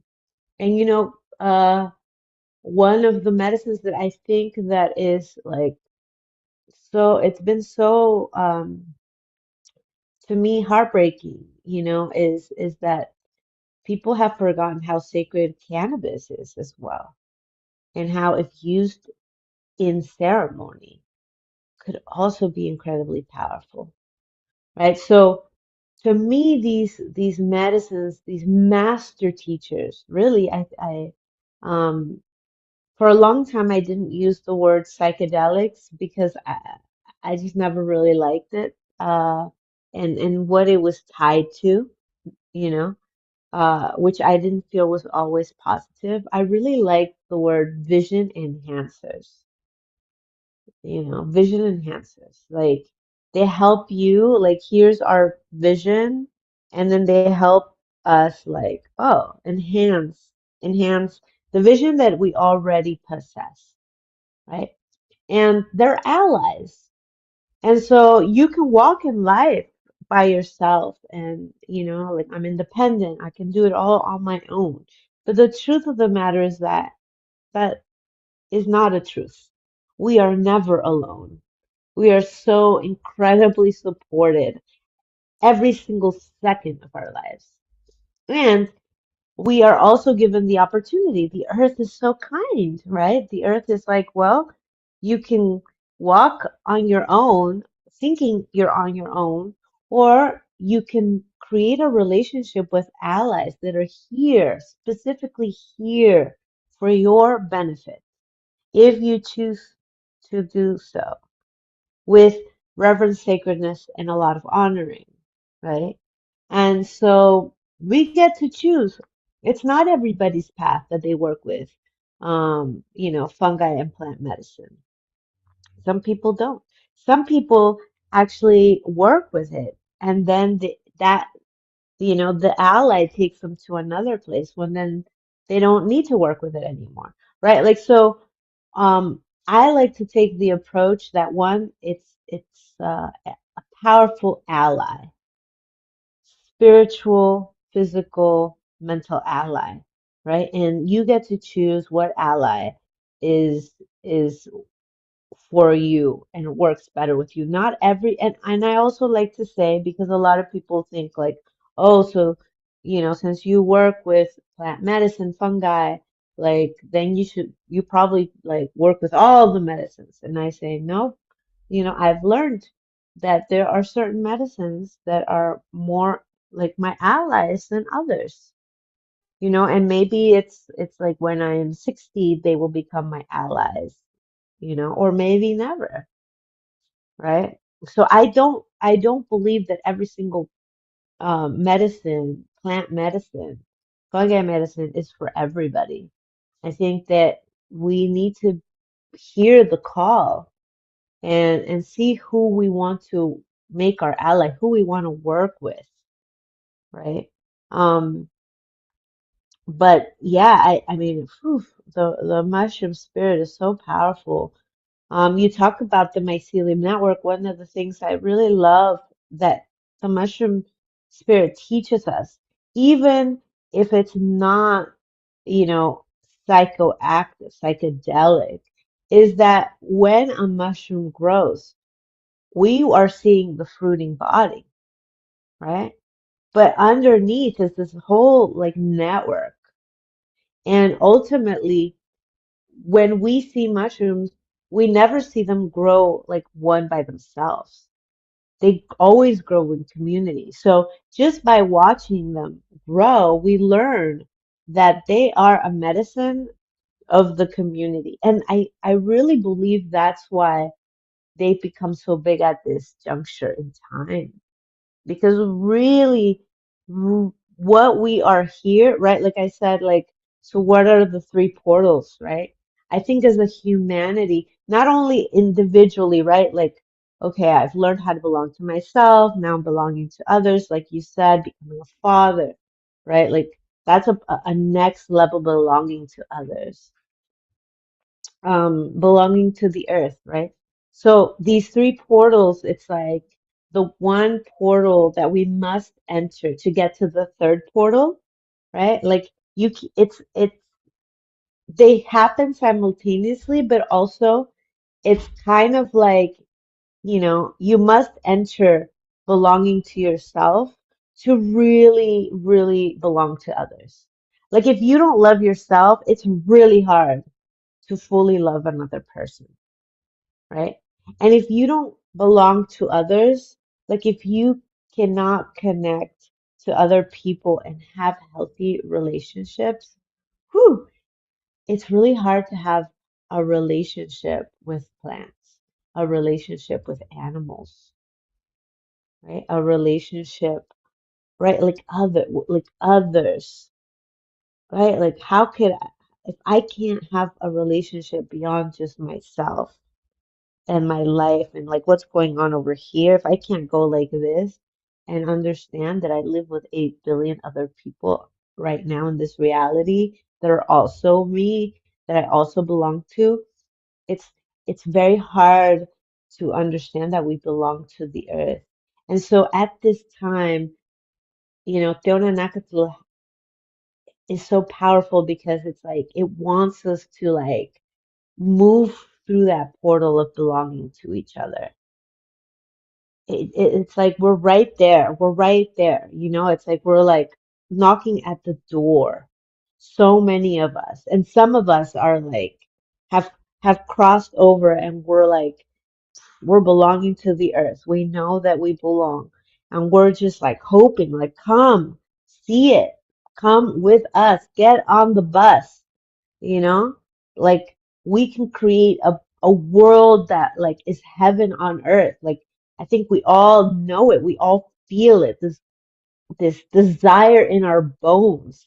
And I think that that's why the medicines are like, specifically the mushroom medicine is like, I will support you to hold that vision, to not get distracted, to find the practice that you need, to not forget and forget and forget. Yeah. That's beautiful. Yeah. Yeah. Hmm. So I think I saw a post or something recently speaking of protecting the sacred, but that there have been some challenges as it relates to the medicine, and how with the challenges that we're experiencing en masse, it's like these are other sub challenges.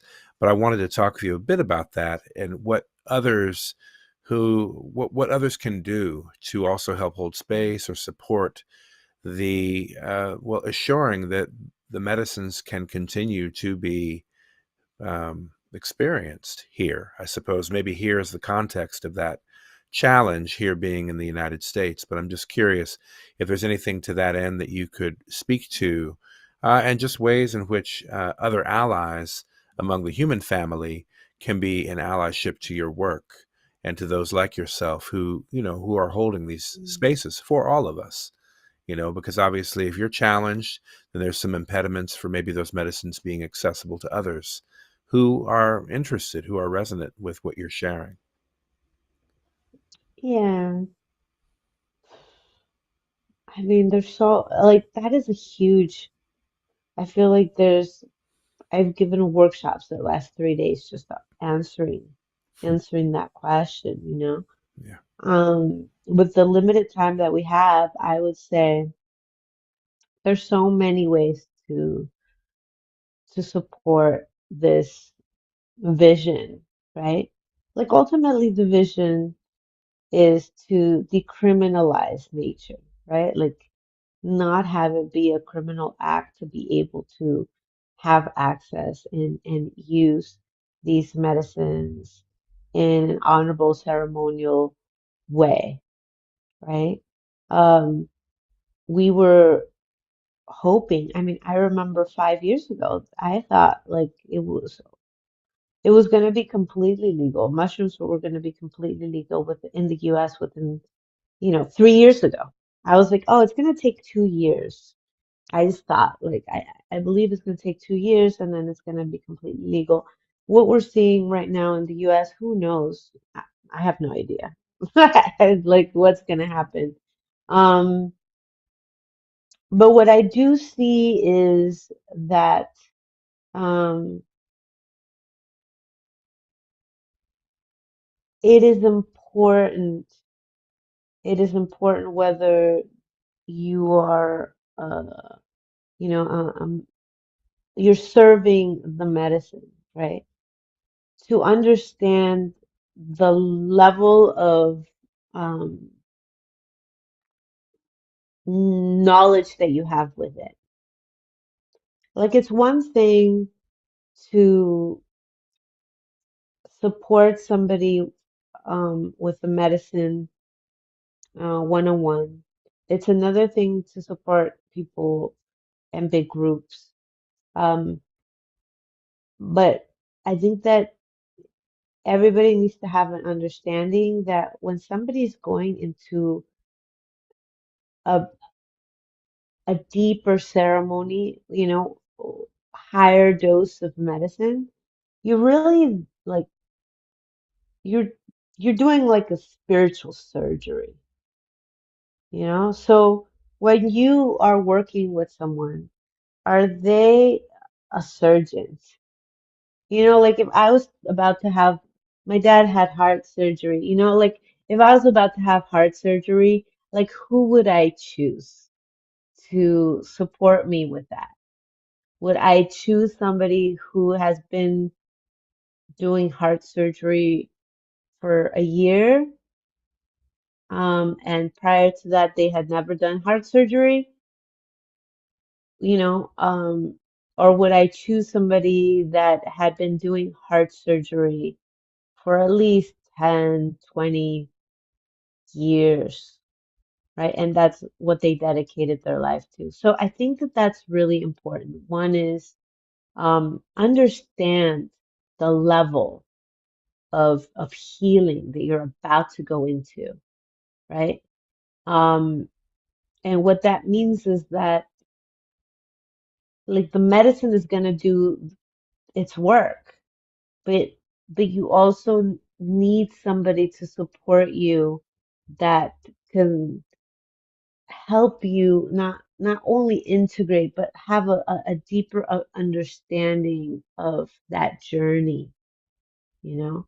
Um, and then I think that this is something not a lot of people talk about when it comes to being, if you want to call it space holder, ceremonialist, facilitator, whatever title you want to give it to. But I think it's incredibly, incredibly important that if you are guiding others through such journeys, that you are doing your work too. So I have mentors, I have teachers, I have therapists. Like I am constantly doing my work. Like there is not a moment that I am not doing my personal work. And people think that, I mean, I've been doing this work for 30 years. People think that because I have 30 years under my belt, that like, oh, okay, she's like, I'm cooked, I'm done. Like I know everything, or whatever the preconception is of somebody who's doing this work. And I say, mm-mm, my personal work can never stop. The moment that I think that I got it is the moment that I need to go back and do more work. And I have found the joy in doing my personal work. It's not always easy. Sometimes it's annoying, like, oh, I thought I solved this. All right, I gotta keep on doing it.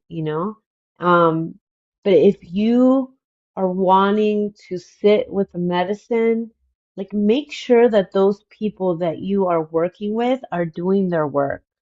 Um, I had a very sad interaction with an elder once.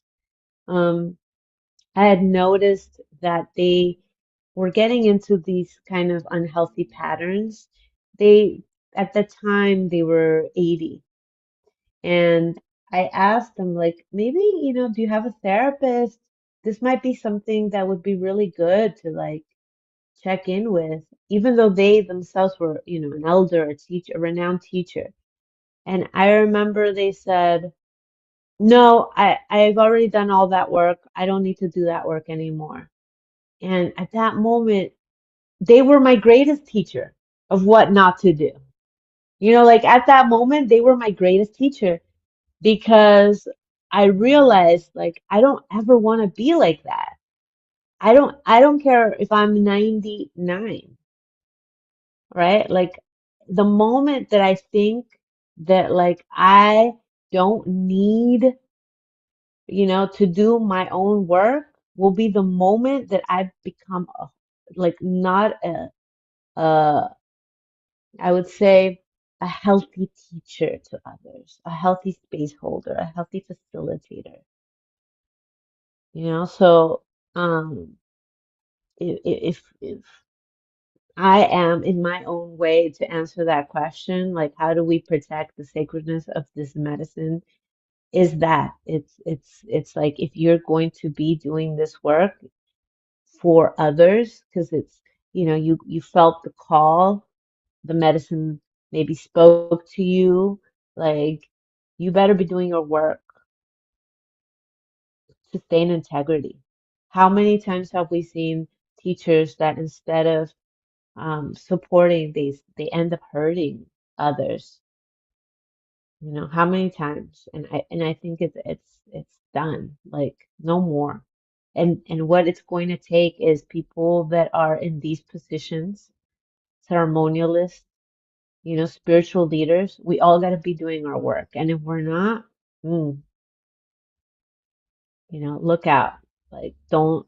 That's not where you need to be going. Ask people. Like ask. Like ask teachers. Like who do you have your own therapist? You know, do you have your own therapist? And if they say, well, I'm always in ceremony. Yeah, but ceremony's one. We got to do three, right?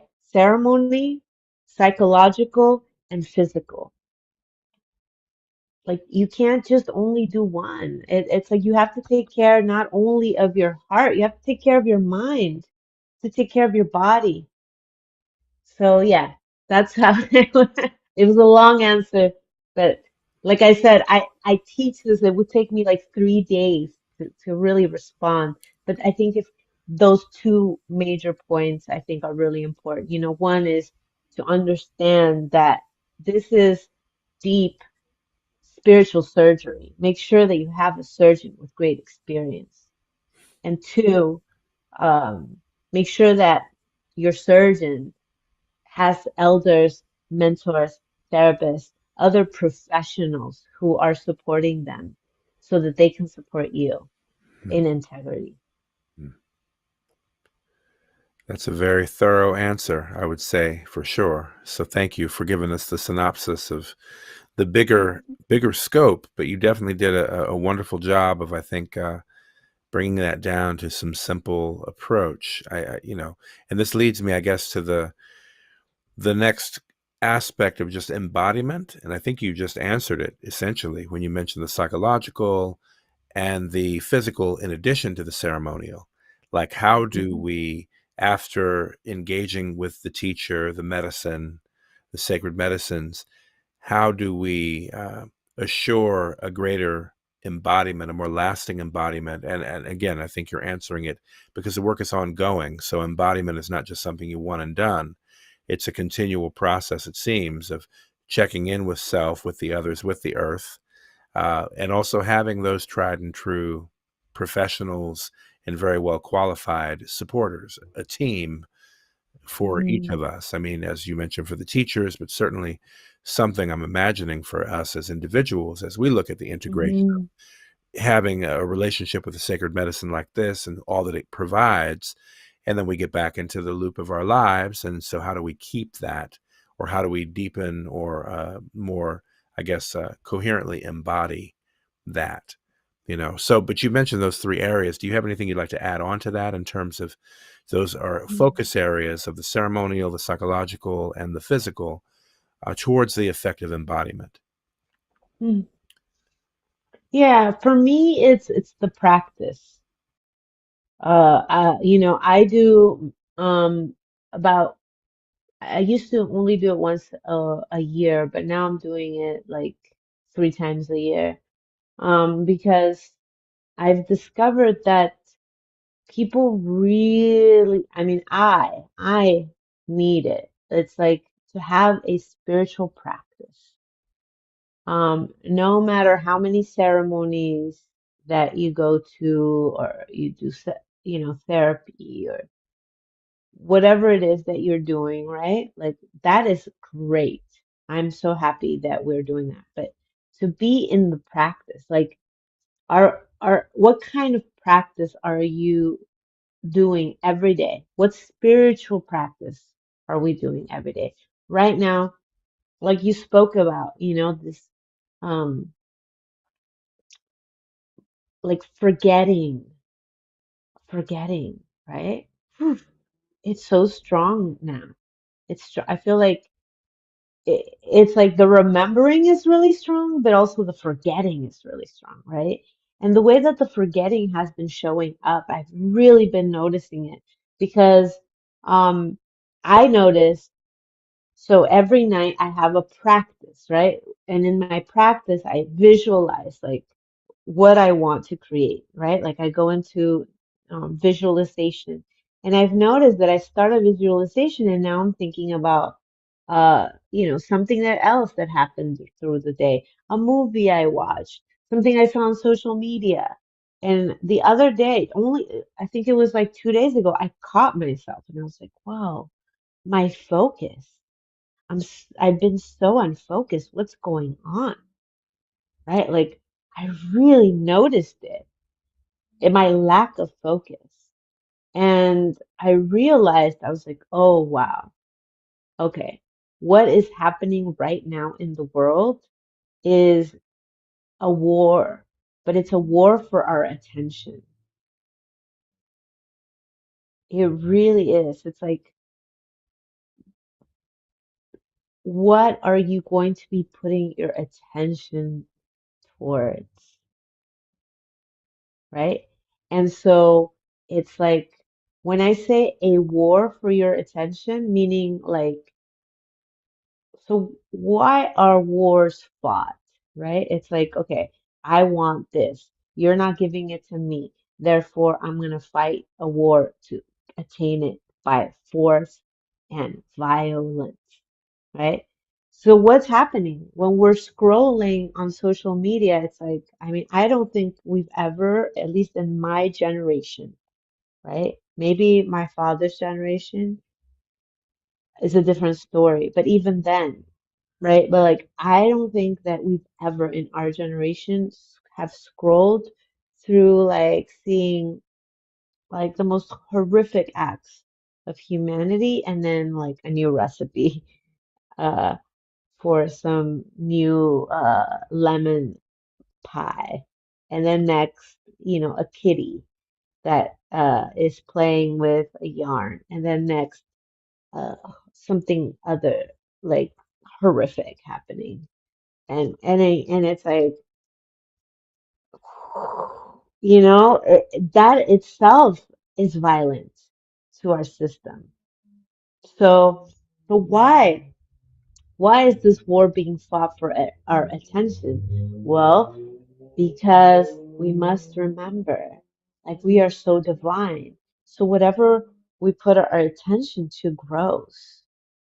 And if we are focused on the world that we want to see being birthed out of this mud that is happening right now, our attention needs to be so powerful and so clear, so freaking clear. Like it's never been so clear before. So that requires us to be in a practice of upholding a specific vibration, right? Like it's a frequency of hope, a frequency of love, a frequency of compassion, a frequency of possibility. And so, what is our practice to keep us in that frequency? And it's going to be different for everybody, right? For me, it's like, man, I like, you know, it's gathering with people that are like-minded. It's meditating at least 20 minutes once a day. It's putting mantras when I'm at the house cleaning that are about healing and health, ancient Sanskrit words that are like I'm consuming all day. It's it's working with my plant allies, right? In ceremony, even if it's my own small ceremony, like today I'm gonna be in this vibration. Show me how to be there. You know, it's going to my chiropractor and he's like teaching me some yoga. Ooh, that feels good. Okay, that keeps me in that vibration, that frequency. Whatever it is that our practice is to keep us in that vibration, that's it. That's everything right now to me. Like, people are asking me, like, so when's your next retreat? Or what do you have? And I'm like, everything I'm teaching right now is all about like, how do we stay in that vibration? You know what it is? It's not only the vibration of love. What I've discovered is this war for our attention, what it is is a distraction from abundance. It's a how would we call it? That word. I'm looking for a perfect word. It's a huge marketing campaign for lack and scarcity. Huge, right? Like there's not enough. We're not enough. So what is that, like, so what do I do if there's not enough? I'm constant fear, constant fear. And and we must be in the vibration of abundance. Like there's more than enough to share. Where we don't see a solution, the earth will come up with one. Like I was thinking of this guy in Peru who just like in Peru, like with not many resources, figured out a way to create water out of air and like has put these machines in like the poorest communities of Lima. right? Like that is abundance. That is the frequency that we're working with right now. I mean, we have all kinds of technology that makes it so we can replenish and rejuvenate the earth within 5 years or less. I it, the technology is there. Yes. And the distractions happen to be siphoning off the energy to get there completely. So calling it out for what it is, I think, is critical. And thank you for doing that. Hmm. Because Hmm. we don't want to weave a story of just the feel good vibes. We also want to be very clear and sober about the challenge to embodiment, because that's what we're speaking of effectively is were I to be even more embodied, then the distractions would be even further silenced. Hmm. And I think Hmm. that's a good litmus test personally to check in, like, how am I doing, in that sense, because that's all I can really affect is how I'm doing, right? Each of us. So we can Hmm. start there. Hmm. But it's good to get a reflection from you, just in terms of what it is that I want to balance it with or compare it to in terms of the dynamic, because all of us are Hmm. navigating these dynamics. So, I mean, that's incredible. I certainly can appreciate how that could take several days to unpack for people in a really thorough, effective way to really get the whole Hmm. coherent, I think, full radial view of what we're talking about, kind of indicating towards. And I appreciate of you also bringing up the fact that the solutions do exist.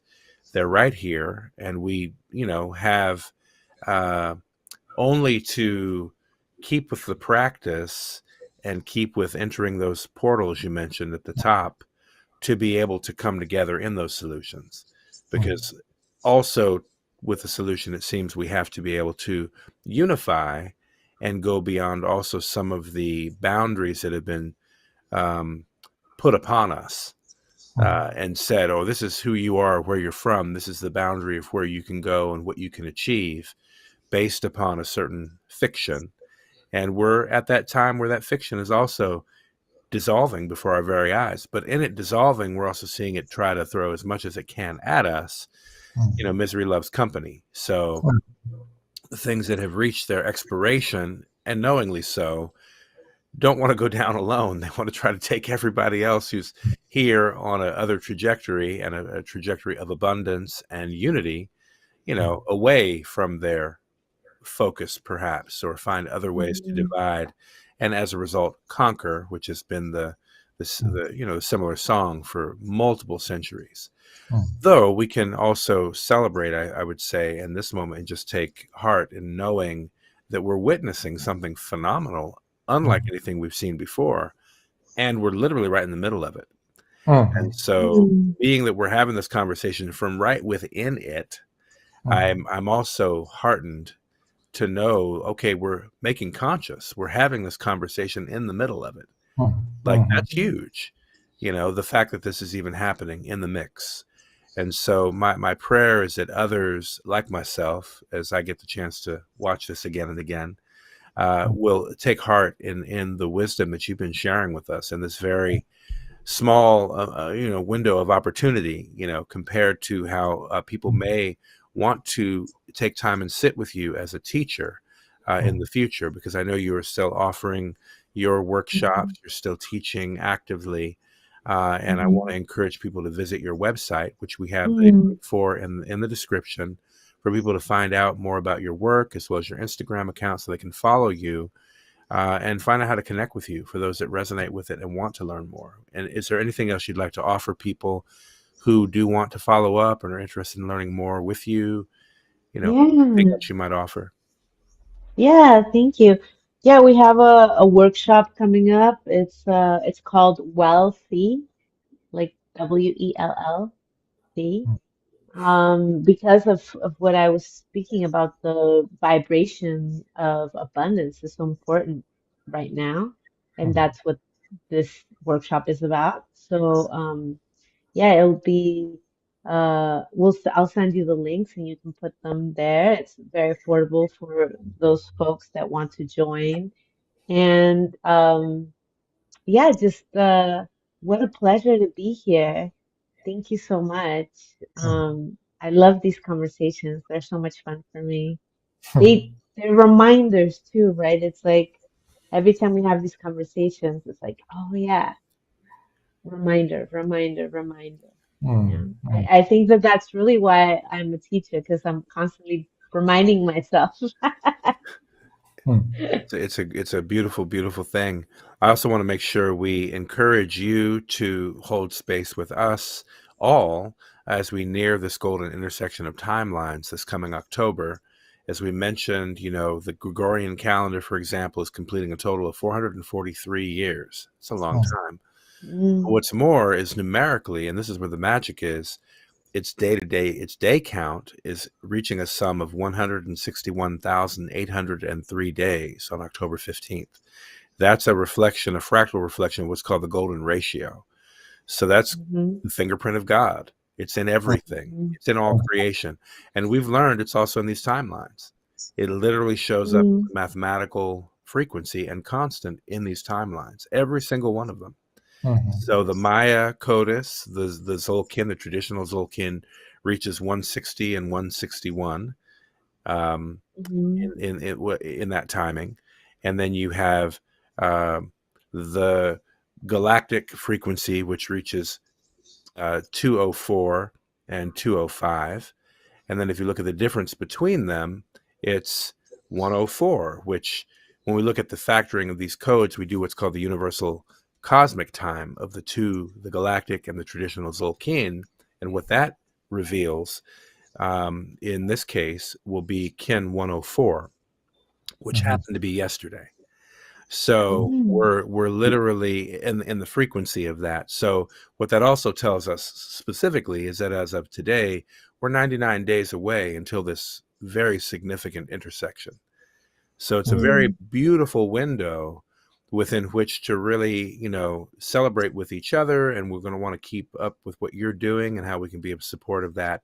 And again, invite you and your community to really hold space together with us as we're all sort of observing this auspicious moment that will never, ever happen again. It's never happened before, and it will actually not happen again. And so it makes it a very wow. rare marker. It's not like an annual holiday or something. It's not a recurring cycle like that.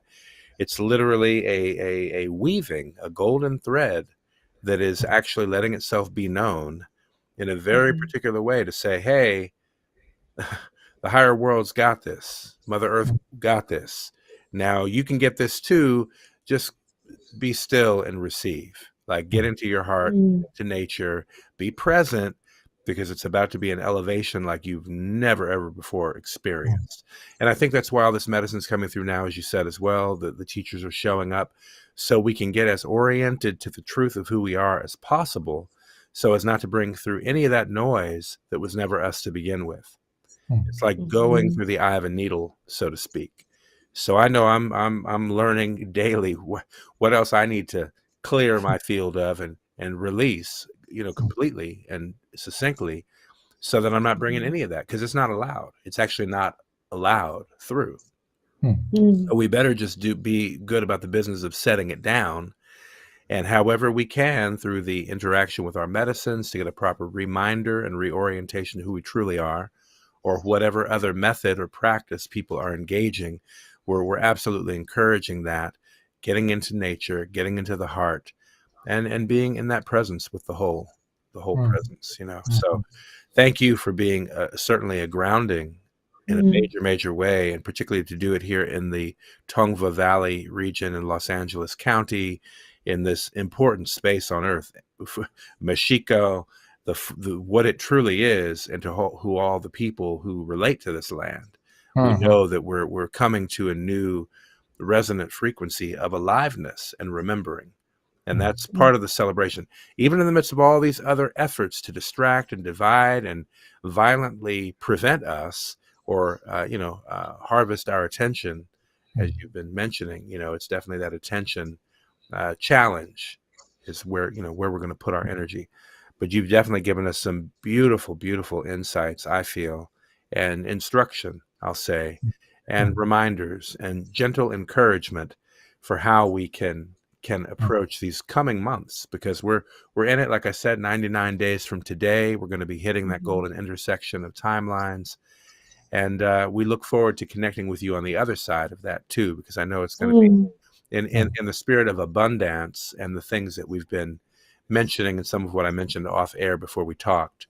I look forward to following up with you about all of those things, because it's a concerto, it's a symphony of belonging, we can say.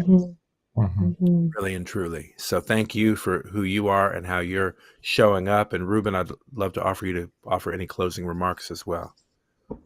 Yeah, well, full of appreciation for all the insights, all the wisdom that you shared, and to see that rhythmic seed coming out and allowing us to really target our attention and our awareness in everything that is allowing our heart to flower, and to those solutions and opportunities to flower, because it's not only the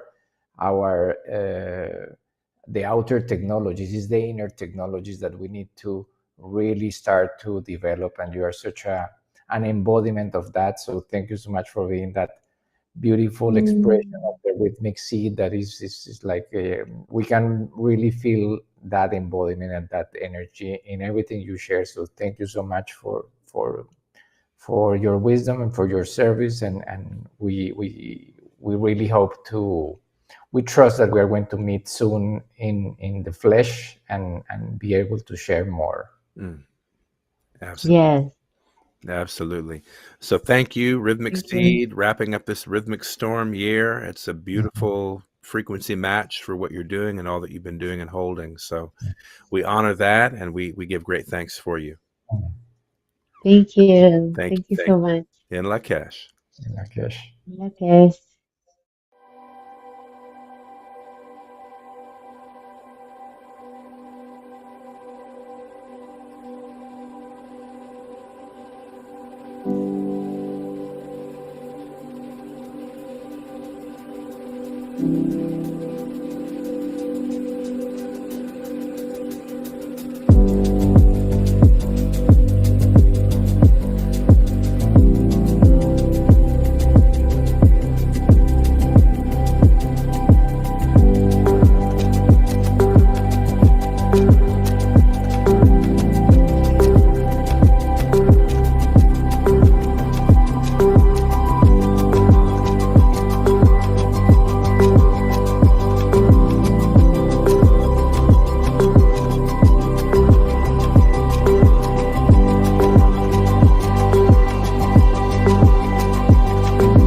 in Lakesh, and we are back. Thank you to our wonderful guest Xóchitl Ashe for her dynamic, powerful, very grounding exchange with us earlier today. Incredible. Grateful to be able to share that with everybody out there tuning Yes. in. Yeah. Yes, it was really beautiful to hear it again and let it sink in, like you mentioned. And thank you also to Alejandra for the beautiful video for the new almanac. Incredible. We can feel the love that she put on that one. Incredible video. Love the music, the visuals, the animation, everything. So excited for that video. That lives on our YouTube channel, which we're excited for people to go and check that out. Make sure to like, subscribe to the channel. Be sure to share it with other people out there that you want to get pulsed in and synced up with what's going on. And thank you to those who have also helped us reach 1,000 subscribers. I can't believe it. We have Oh, yeah. 1,000 subscribers to our YouTube channel. So that's cool. It's all organic growth. We haven't spent a dime on advertising or anything like that. It's all really genuine word of mouth and heart to heart connection. So we appreciate love the groundswell from the roots and our Peace Through Culture community out here, helping connect the dots and spread the good news about the work that we've been doing over here. Yeah, and thank you to all the people that are already downloading and donating. Your contribution means a lot to us. We really put our love and our heart and all our being in bringing this almanac every year. And this year, of course, because for me at least, because it's the entire wave spell that we are entering, that is my 13-day cycle. Well, we put extra love on that one. So everything, all the contributions are helping us to keep moving forward and to keep doing better things and getting the inspiration more and more up. Yeah, absolutely. And definitely remaining up. And I'm going to put a link here as well for folks that want to access the new synchronometer. Again, this is for the upcoming year, that being the Yellow Resonant Seed year. So be encouraged to go get your PDF copy. The link will come directly to you in your email. You'll also see it when you make your purchase. It should be right there on the screen, a download link for you to get it right away. But it's a PDF document. You can go and you can get it printed out in a variety of ways, should you choose. It looks great on your digital devices, looks incredible. You can obviously zoom in and zoom out of it and do all of that. It's beautiful high-res graphics and original artwork. And Alejandra and Rubén really put a lot of energy and intention into it. The designs this year are just exquisite, honestly. Just to see them come to life is just so beautiful. So I'm just loving all the visual stimulation and co-creation that you all are really generating. It's amazing.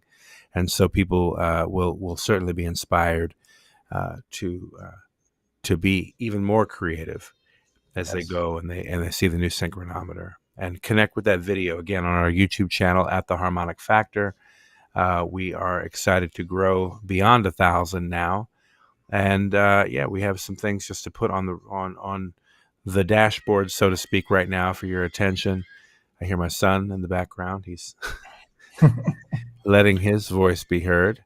And here we are, 99 days, as you can see on the screen, to the golden intersection of timelines. And we are making our approach. And also, in the very near future, we have the upcoming day out of time. So we're within this harmonic run of less than 20 days since, basically since Co-ops Day. 103, because we know the day out of time this year is coded by Kin 123.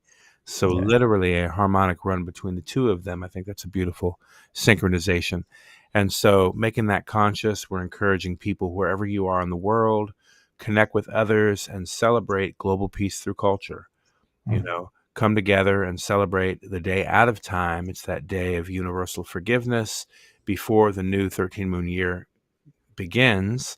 the following day.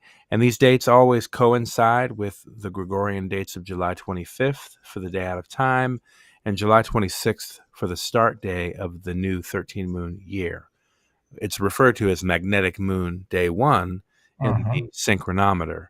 So we often weave between the different codes just to help people make the shift, because we're ultimately moving towards this harmonic standard, and we have some things underway in our collaboration with the Indigenous Water Bank Co-op, specifically toward the end of actually making it designating and making the claim, or putting it on the record, that the 13 moon 28 day calendar and that Nubun Olmec count, that 1320 count, are the indigenous standard, the harmonic standard for timekeeping. We're making that clear by putting it on the record, and that's a process in underway, we'll say. But I would say certainly this day out of time is going to be a remarkable one, in that it leads us to this golden intersection, which amazing. Yes, and let's remember once again that because it's a resonant year, we are at the center of a 13-year cycle, and so this cycle is going to be decisive, because again it's starting at the center of the 1320 matrix. So that's a very rare opportunity to experience, to have that resonance quality of the resonant tone from the center of the Solkin matrix, just permeating the past and the future. And so everything we do this year is going to resonate throughout the cosmos, and everything we do these 13 days is going to resonate with that 13 moon cycle that we are starting July 26th. So it's a beautiful, beautiful opportunity to really, from right now, this is the last 13-day cycle, complete 13-day cycle before starting the new 13 moon year, and it's taking place within the 13 moon. So it is beautiful how this science works, and how it just reveals more and more layers of beauty and harmony.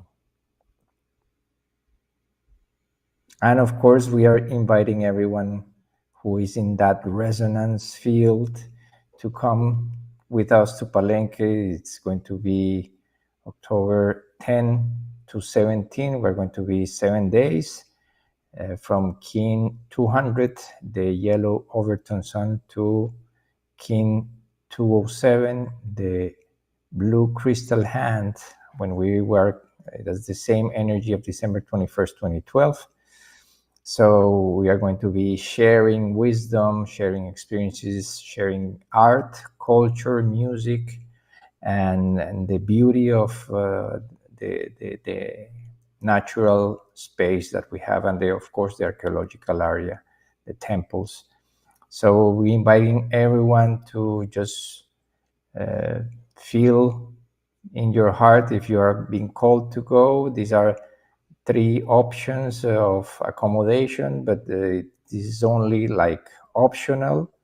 You can, even though it's a very affordable price for 7 days in a really beautiful place. It's Villa Mercedes, which is the hotel that we are recommending, and that is going to also allow us to do some of the activities to inside the hotel, like the Temazcal, like the art fair. We are going to have a really grounding space for all the people who come to share during dinner, during breakfast. So it's a very unique opportunity to really experience the best of Palenque and the best of their people, because the people at this hotel are really, really warm and friendly. And these are the 3 options. One includes 1 meal, and the other 2 includes each one 2 meals and 3 meals. So it's and also we have the opportunity to either choose a single room or a double accommodation if you are going with someone in your family, your loved ones, and or if you are wanting to know more people and have a beautiful sharing space during these 7 days. And we can also have a really beautiful opportunity to rest and to enjoy all the facilities that this hotel brings to us. So Mm-hmm. please scan the code if you're interested. We have a chat on WhatsApp that we can solve any questions, and the people from Villa Mercedes are also really there for answering any questions, any doubts. The only thing that the packages don't include is the transportation to and from the airports and to and other places. We will have that freedom to move there, but of course, during the event, we will offer those accordingly. Absolutely. Yeah, make sure you scan the QRs there to join the WhatsApp group where you can get more details from the team. And we'll make sure that you're also interfacing with the hotel personnel who can ensure that you get the package prices.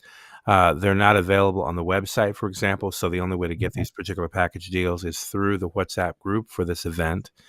So make sure that you do come through that channel by scanning the QR code there. You can also reach out to us directly online if you want to, info@theharmonicfactor.com. That's the email address. You can reach out and inquire about the Get Palenque event and package. And I also put a link to Villa Mercedes Hotel in the chat, just so folks can see the link to the venue where we will be.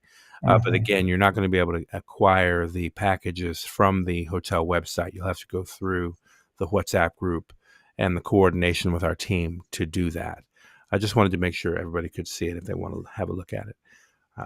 But certainly, we are encouraging folks, whether you're with us in Palenque or not, to get out into nature, to get into the heart, to get somewhere into the earth and make that connection over those few days. It's a very profound window of proper orientation, actually.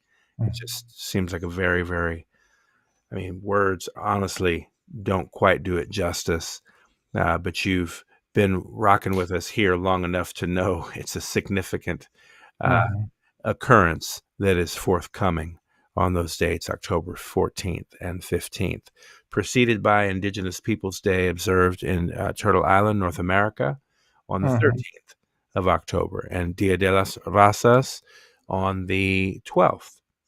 Yes. Throughout Mexico and other parts of Latin America. So a lot of significant dates compounding in a very significant way. And let's not forget also Gregorian August 9th, we have World Indigenous Peoples Day as observed, the International Day of the world's indigenous peoples. And so that's one other thing we want to make conscious because these, again, are markers that as we begin to shift and move in greater cooperation with greater coherency as a unified force around the planet, we can leverage moments like this to anchor the truth and to really raise a unified voice in a field. Yes. And that's what we intend to do and will continue to do. And obviously this year of cooperatives is a good example of that. And along those lines, I also want to encourage people to visit buildabetterworld.iwb.coop if you are interested in learning more about becoming a member of the Indigenous Water Bank Cooperative, an INGO, international non-governmental organization, operating entirely in the private sector, as well as being Indigenous-led. These are some of the qualities and distinctions about this entity that we have really begun working directly with and are very, very grateful to do so. And I'll also mention we did have the honor of really putting things on the record correctly when we initially published our white paper and shared that with King Etsnab, and he gently encouraged us to really take consideration for what would age well or not in this time of revealing. because things are getting put back in the proper orientation that they need to. And among them is when we speak of, for example, the Galactic Maya or these timing codes, we also want to mention the orientation to the Nubun Olmec as well, because they are the progenitors of the codes that we now call traditional Maya or Galactic Maya.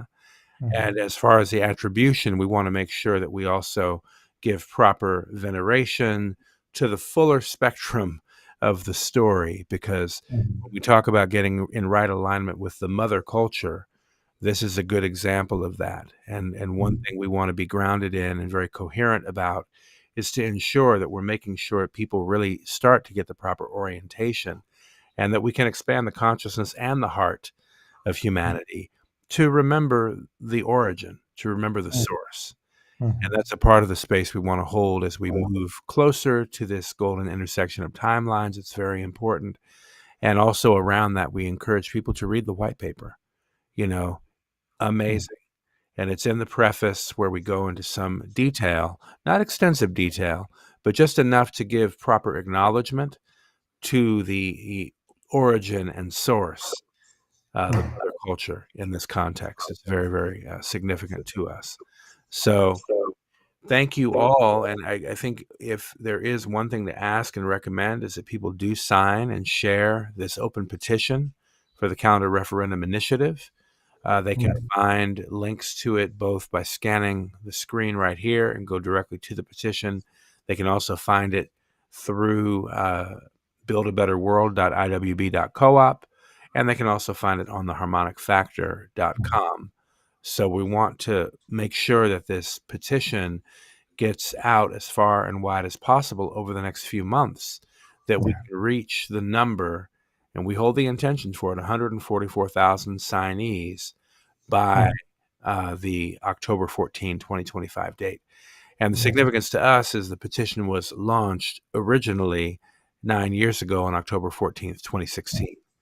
So that would be a beautiful fulfillment of the purpose of this particular campaign, to reach that sum at such a momentous occasion as that. So we really need your help out there with that. So thank you to all who can take and share the links for that Calendar Referendum Initiative 2028 petition. And thank you. In the spirit of that spirit of cooperation and that spirit of community that our guest today so eloquently explain. This is an effort that we all, as a human family, need to put our little grain of salt. And your signature counts for millions of people who don't even know that they are embedded into an artificial time matrix. So this moment of harmony between all these systems of accounting for time is a beautiful opportunity to really bring back to the attention of the world that we really need to change our calendar and our operating system. It's time for an upgrade.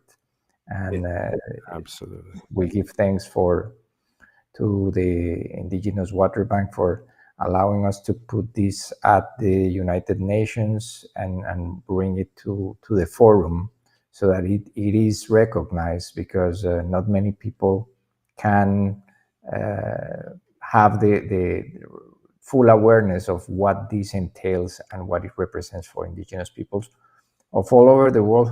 It's not only the Maya, but the Lakota, the Inca, the Aymara, all the cultures that originally tracked a 13 moon or 13-month 28-day calendar around the world. Is that our indigenous calendar? Absolutely. And we're committed to seeing that through and to seeing that happen with your support, of course. And just really giving thanks again to everybody who's contributed to tonight's episode, everybody tuning in out there. We're going to go ahead and take it out on some vibes.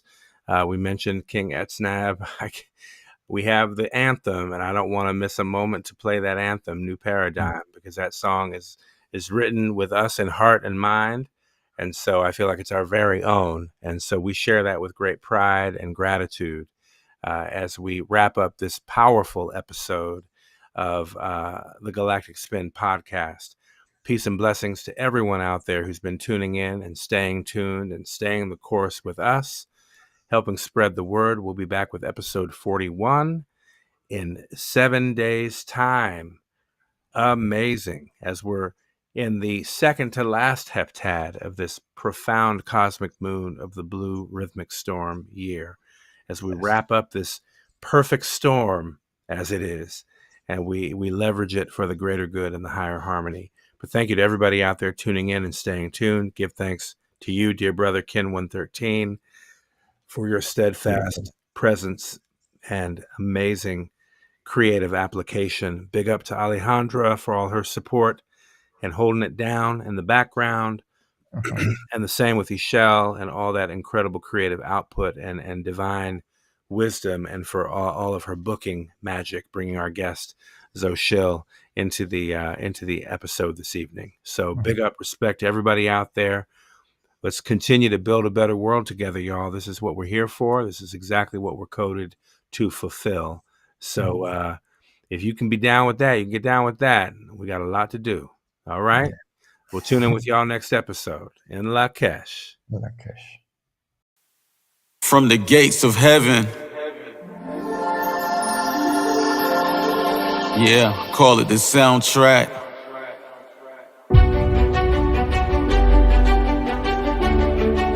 Welcome to the new paradigm, where you will find the new time cells of consciousness and a new particle called Zeta 9, the energy of new ideas from Planet Diamond and the crystal tone of cooperation. Sit back and chillax while King Etznab Shaquan El Rey introduces us to the new paradigm.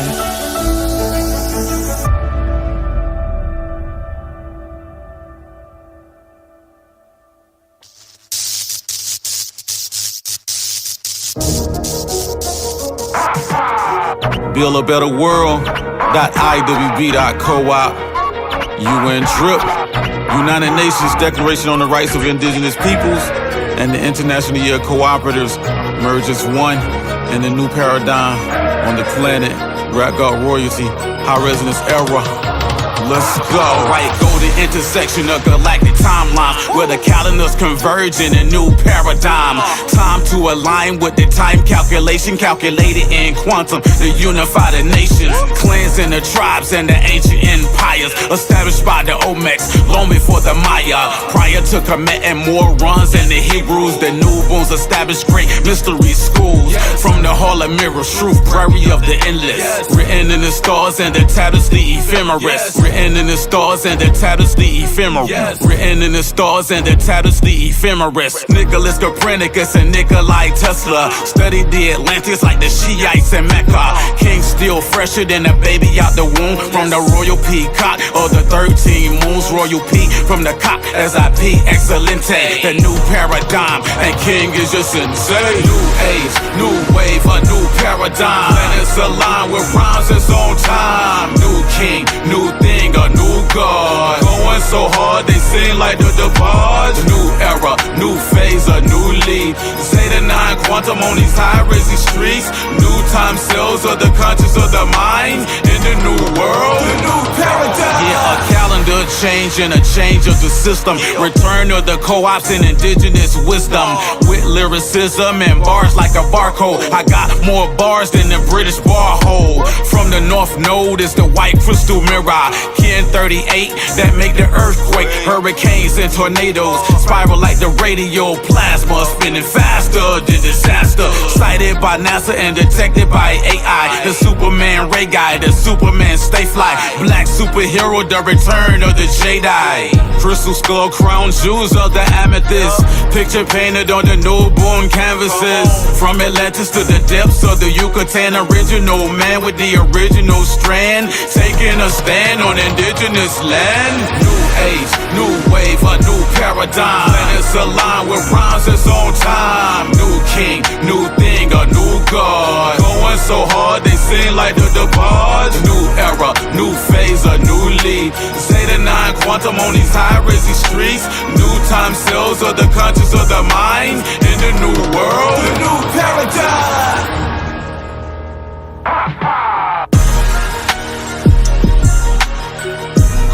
Call it the paradigm shift. Where I beat you to death on the mic like 3 cops.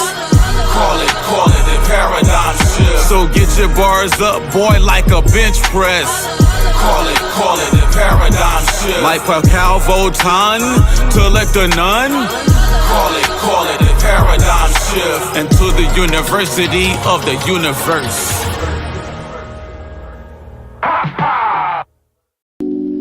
Tune in with the Galactic Spin Podcast and expand your view.